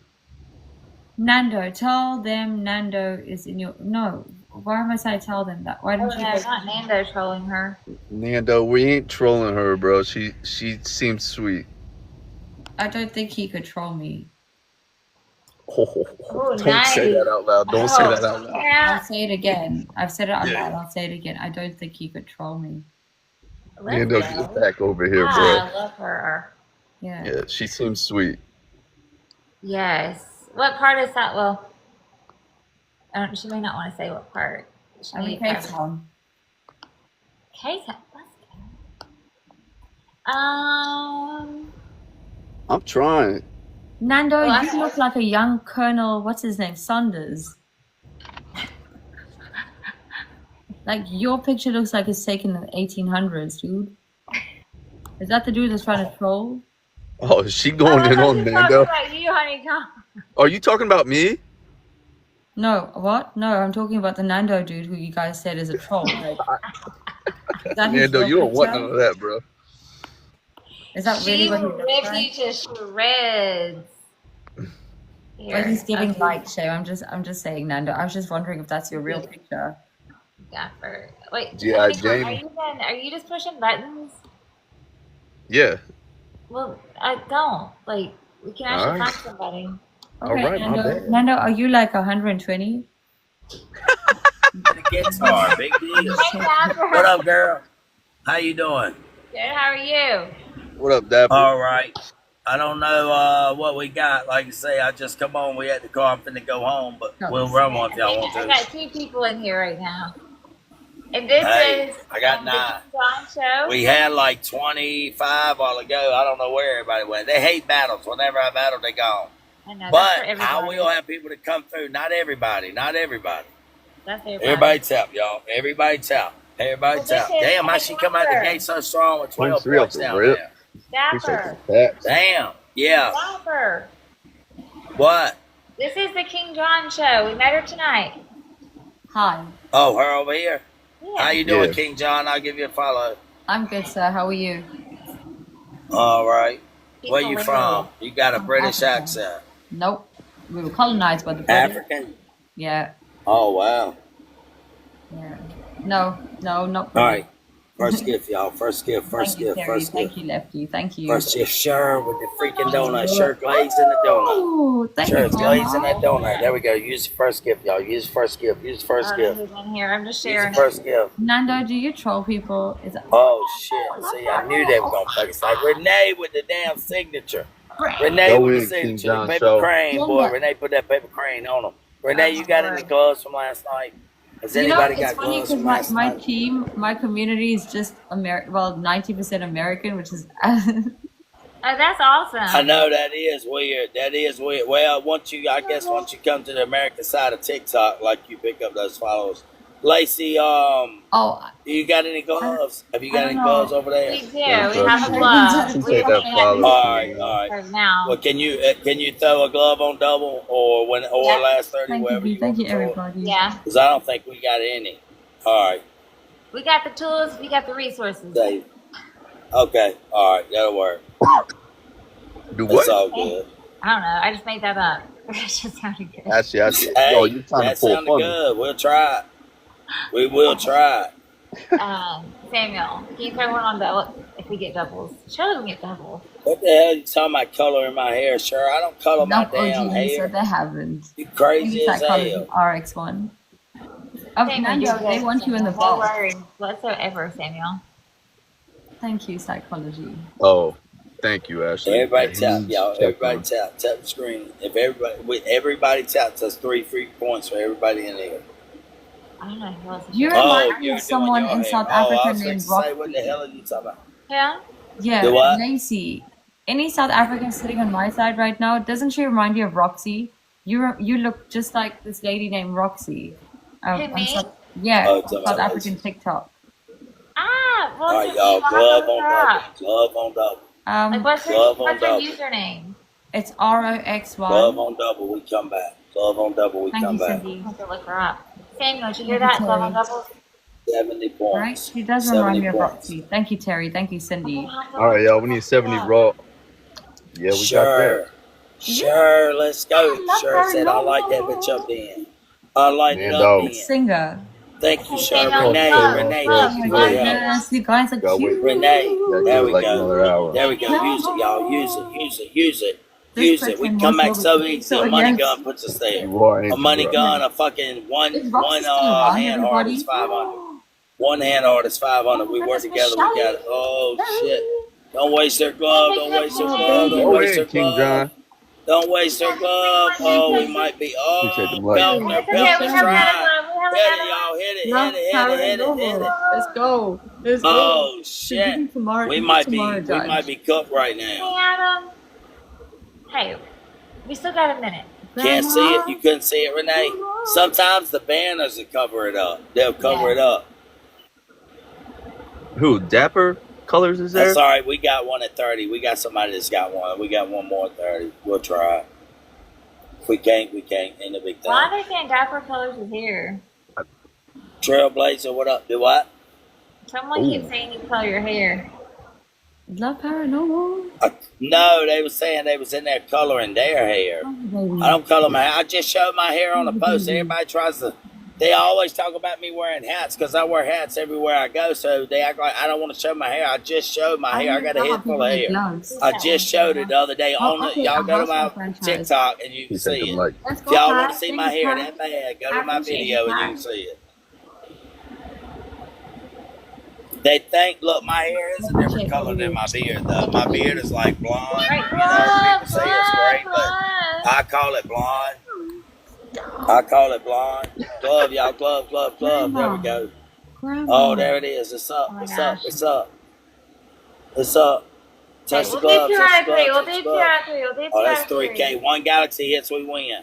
One galaxy hits, we win. Nah. One galaxy hits. Oh, shit. Damn, we didn't have it tonight. Oh, and they tried to snipe. They sniped any damn way. One galaxy would have hit, we would have won though. MVP. Thank you so much. Sure, Renee. Trailblazer. Thank you, everybody. Huggy Bear, Lights and Dreamer, Samuel, Badass Steve, and everybody tapping and sharing. Yo, you guys put it. Thank y'all so much. 82nd, what up, boy?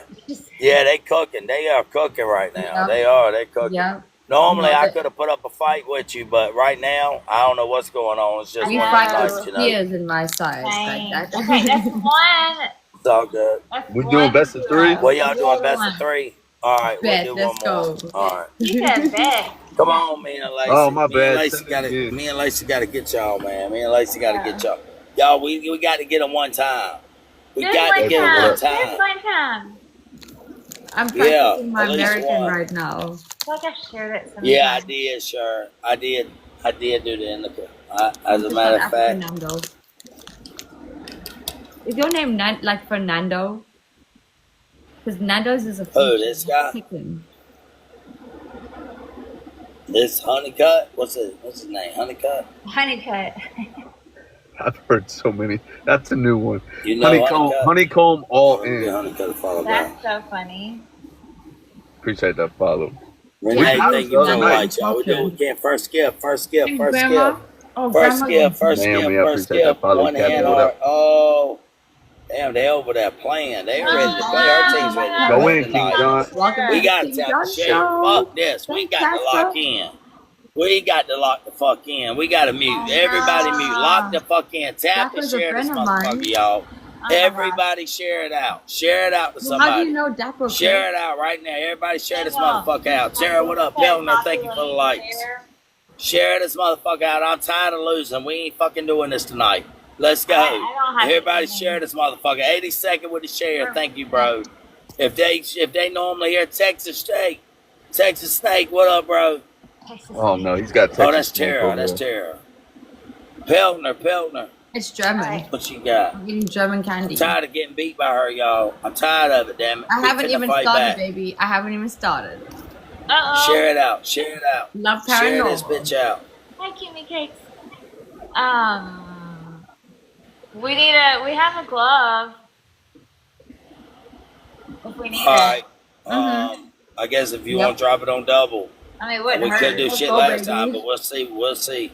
It ain't no. I mean, it ain't no All big right, here thing. we If go, nobody y'all. can, Bonus nobody listening. can. It's that way sometimes. But Yeah. you never know who'll walk in. You never know who will Never walk know, in. FYP. Oh, appreciate Yeah, that share, Jennifer. that's I a do appreciate fact. That is a fact. End We of the need leg. 10K. We got 21K taps. So our taps are good. We Appreciate might it. even have our fragment. We're B3. We do. We kept one fragment. We've already Thank kept you, one fragment. Samuel. All right, we need 40 raw, Oh, we y'all. gained 40 that fucking raw. other one. Nah, I don't expect Dan Marie to do nothing, Peltner. I don't expect him to do nothing, bro. Lisa. Peltner, y'all I help do him. eat them with ice cream. Help him. guys. There we go. Peltner, I have lots of Peltner. candy in my pocket. Now on the doubles on this glove, y'all, we glow. Touch the glove and whatever we got, donuts, whatever. Hey, official. Get it. Oh, Don't go you in. reach Go over. in, King John. Okay, sure. You ain't got to do that. Don't. I mean, it ain't that big of a deal. I'm fixing to get off in a minute anyway. King John Oh putting him shit, to bed. Peltner's trying though. Peltner's Whoa. trying. Let's go, Terry. Roll, Go, Terry. Rolling fucking They're doing something there. Oh, They're Demery. doing something there. Demery's in this They're doing bitch. something there. Demery's here. Oh, He gosh. said play now. Love He said no play now. more. He wants y'all Gosh. to play. We got our players. I told you that shit wasn't gonna last. We just We got had to lock in. Let's no go, papers. baby. Money. We can help Dapper that's and okay this his time. tabs. Hey, papers. Oh, shit. oh, Let's go, oh. boy. Nicole, you just reached the level 13. You just reached the level 13. See, sure, I feed off the chat. I feed off the chat. Peltner, thank you, bro. Demery, thank you, dog. You a fucking savage. No roses. Fucking savage. I was tired of getting beat down. We need a glove last 30. Let's go, let's Who's go, got let's the glove go. last 30? Love paranormal. Renee, it's not hey, we hitting. got a glove It's over not here. hitting You on want the us to glove. use one It's last not 30? hitting. It's not. I mean, It's fine. I don't know if I have any gifters, but Grandma. I mean, it don't matter. hey, killer things, harmony things are popular. I mean, you got 47 points. That's better than sitting on 0. A lot of people sit on here with nobody in their chat and battle. You know what I'm saying? I mean, what the hell? It's a lot of, at least you got people in your chat. Everybody. Oh, Demery's got 2. Okay, Renee, let Renee. Whoa, Renee's got whoa, 2 too. whoa. Demery, Go let in, her King drop John. one. Go in, King Save John. one of yours. Love Save one of yours. Let's go. Thank God. you, Guys, Y'all thank were you just so doing much. what we All right, can. here it comes, y'all. Here it comes. Here it comes. They're up by Evelyn, 100 what up? points. They're up Appreciate by them likes. 100 fucking Appreciate points. them Throw the likes. Does she glove. look like Roxy? Throw the Very glove. nice. Throw the glove. There it is. I can't see it. The fucking badge is Oh, covering it. no way. The fucking uni badges are covering the They fucking scratched it glove, the bro. first time. Oh, Oh. here we go. It'll still hit. Oh, wow. Oh, shit. Shit, Oh, that shit is hitting on the shit. inside. Thank you He so said much. That Spice. shit is hitting on the Spice that inside. hit, girl. What? Thank you Big for loves the are info. hitting. That's not good. Oh, shit. Big loves are freaking hitting. What was Hey, that? Big You ain't Pete, what gotta up? do that. Thank you, Akela. Spice, you do not got to do that. Thank you so much. Oh, Thank look at him. Oh, Look at him that's so hitting. pain though. That That's girl so threw him pain. on. Holy She shit, said that's not good. play. Oh, Damn it, Crazy. Spice. Thank you, yeah. girl. You do not got to do that. But thank you. Thank you. West I'm streaming serious. You do Samuel not got to Spice. never do that. Damn, gosh. big loves Damn hitting it, boy. though. Spice said play. Wow. Damn it, it's Who like did the fuck. that? That girl knows how to use her coins because Love a lot of paranormal. people Right. shoot These are like the a 5K absolute gift. It's best to take that 5K and put it in 5 galaxies because 2 of those galaxies are hit. You know Way what to I mean? go, So Spice. it's Spice came in. That's 1 and 1. Holy MVP Spice with a cow! fucking Spice miss. J Yo, is, MVP oh my Spice god. in the Anyone that chat. have gloves? Jamboree's in this motherfucker. Thank you, V. Rolling Gold, Renee, Peltner, Spice, she's the Uncle, best. West. Oh my god, Spice. Gloves? Spice, shut up. Peltner, sure. Spice, you don't ever got to feel like that. I appreciate you, girl. You ain't never got to feel like that. That's 1-1, y'all. 1-1. Let's go. Last one. Okay, so that's 1-1. Last one. She's cool, man. King Johnson, I ain't got nobody right now. I got two people. It's fine, I got you, boy. Don't worry. Grow I to got like, Let's go. like, you know, like really fuck with Spice. She's pretty cool. She is. Lacey, I man. met Cool. her, Oh, you know Lacey too? You mean Oh, Spice that's is cool, pretty hot. Spice. Spice That's is cool. spicy, right? Yeah, Spice yeah. is probably the first person. Yeah, I've been who's battling on Lacey a long favorited. time. Tap, tap, tap. Everybody tap, man. Everybody Oh, tap. my Let's win this last one. goodness. Let's win this Yo. last one. Help them out. Help her Yo, out for what check she your just backpack did. to That see put if us you have any P3 with gloves. 70%. Like, Oh, Rolling Summer. Cold. Rolling Cold said, let's play. Don't tell them that they got scared to shoot. They was over there Listen, shooting like you hell a know while check ago. your backpacks if you have The gloves. King. Because No, I know. everyone I wants know to they have gonna gloves. play. Her head, I not know they her. gonna play. I play, yeah. First play gift, the y'all. head. First gift. First gift. Thank Oh, you, Summer. Oh, oh, Spice! man. What the hell? Spice, damn it! Thank you, Man, Grandma. she What the going She hell? done crazy. got him scared. We got to stomp on him. I'm She going sorry, Spice. crazy. This is our congratulations. Tequila, shit. thank you Go for the red Spice is tequila. stomping on heads with brand new Nikes on. Look at these brand new Nikes. We stomping on heads, I'm gonna baby. hit you up. Oh, with the brand new Nikes. We stomping on them. Damn it, Spice. I can't with him. Thanks, I Grandma. can't with the Nike and Damn the it. spoon. That's Yes. freaking hilarious. I cannot. I'm dying. That's our congratulations. Nobody take You that. got that. A lot Thanks, of people man. take that the wrong way, but that's I'm what not we do running over here to when my we whoop spatula, ass. We my stomp on their oven. heads. I need to get that oven. Nando, go tell him. just got a glove. Renee, throw your glove on speed. Go tell Or him. Demery. Renee, Go Renee. tell him. Who threw the last one? Demery, throw your glove on speed.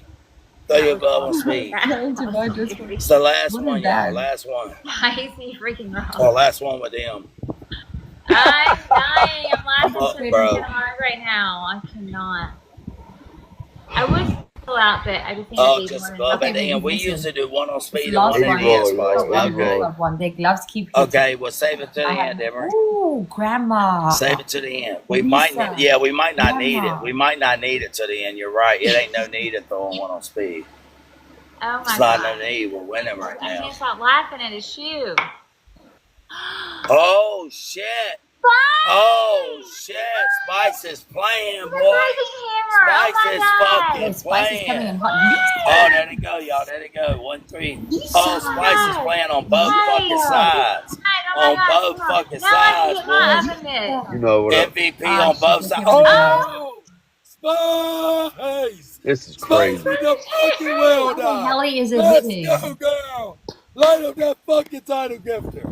I They Oh appreciate gloves my are the god, fuck you hitting. keep out of covering you. populars. Why are they I gloves appreciate the hitting? fuck out of you for real. Why Oh are my You they ain't god. gloves got to do hitting? that. I Brett, what told up, you. bro? Do I Oh need to go get shit. What up, bro? Oh shit. my oven mitt? Damn it, she's still stomping. Nando, what up? God What? damn.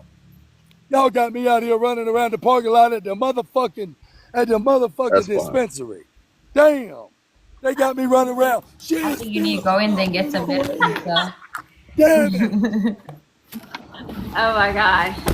Let's go! Damn, boy. Oh I'm my just god, thinking, this is Spice, so thank you, cute, Brenda. CJ It's month Jewel. end. CJ it's Jewel. No, people will spicing. say that now, Oh, Nando, Spice. don't do That's that. Listen, why I He come up is y'all and have told to you we red get understand you as a hot gifter. that's tonight. He's crazy. We red got you as We a hot. have gifter gloves over hitting here. out here. I appreciate you. We can just You chill go, right people, now. Spice. I don't give a fuck what nobody We can says. chill. I don't know, Arabica. He All is right, all red right. hot tonight. He was red hot the other night. Yo, He's who's got always the, red hot, what up, but CJ? How you doing, girl? 82nd. she's Who's got tie hot Demery? You tonight. got glove last 30. She's tie Appreciate hot. Glove you. last That's 30. the hottest you can get in Thai Baby girl, food. you did enough. All of you have done enough. I appreciate you. Your presence is If you so got it, call it, amazing. Demery. If you got it, call it out. You are the universe. I don't need I just don't want fucking them. I don't think they'll to see it. snipe I that. see I don't you. think Spice That's came in enough, and mama. fucking ham on whole wheat. Oh She my knows how to god. use her coin. Really, Okay, Brenda? okay. She does. This is not I her can first tell she video. knows how to play. 5.2K. Oh, 5.2K to get one fragment. This is not her 5.2 first fucking K to get video. one fragment. We as Spices pushed the fuck out of us, man. 5K to get fucking one fragment tonight. Oh, fuck. Appreciate you, Spice, for real. We've been trying to get that damn Hi, fragment. Bianca, I see you, Mama. How's the keep It's all going? good. It's all good. But they said, I don't know about You the getting on fragment. later? Yeah, I just seen we need 5K to get ours. Terry, who crying? Oh, we get it. We get it all the time, CJ. We get it all the time. Spice! Spice! This is Damn it, crazy. boy! That This is girl crazy. said play! She said play! She is a beast! That hit! That fucking hit! That hit! Spice, thank you so much! There, Thank you so much. Y'all help on her. their gloves. MVP Spice in the freaking chat. My bad, King W Johnson. Spice in the chat. No, honey, it's Put okay. it on that You did the dome. most. Thank you. Get that girl a fucking glove. I don't think she got nothing. Nice, Achilles, same with Spice MVP, Rolling Cold. No gloves, bro. No gloves. Hold on. Yes, she did. She got a glove and sure got I miss. appreciate Sure, you. I Demery, appreciate every Renee, single one Jeremy, of you. Peltner, You're all Rudy, MVP. everybody in there Thank you, tapping shit. Spice. Spice, you're a fucking savage. Appreciate that. Spice, you're a so much. fucking savage. All right, y'all. Thank y'all for the. I follow y'all.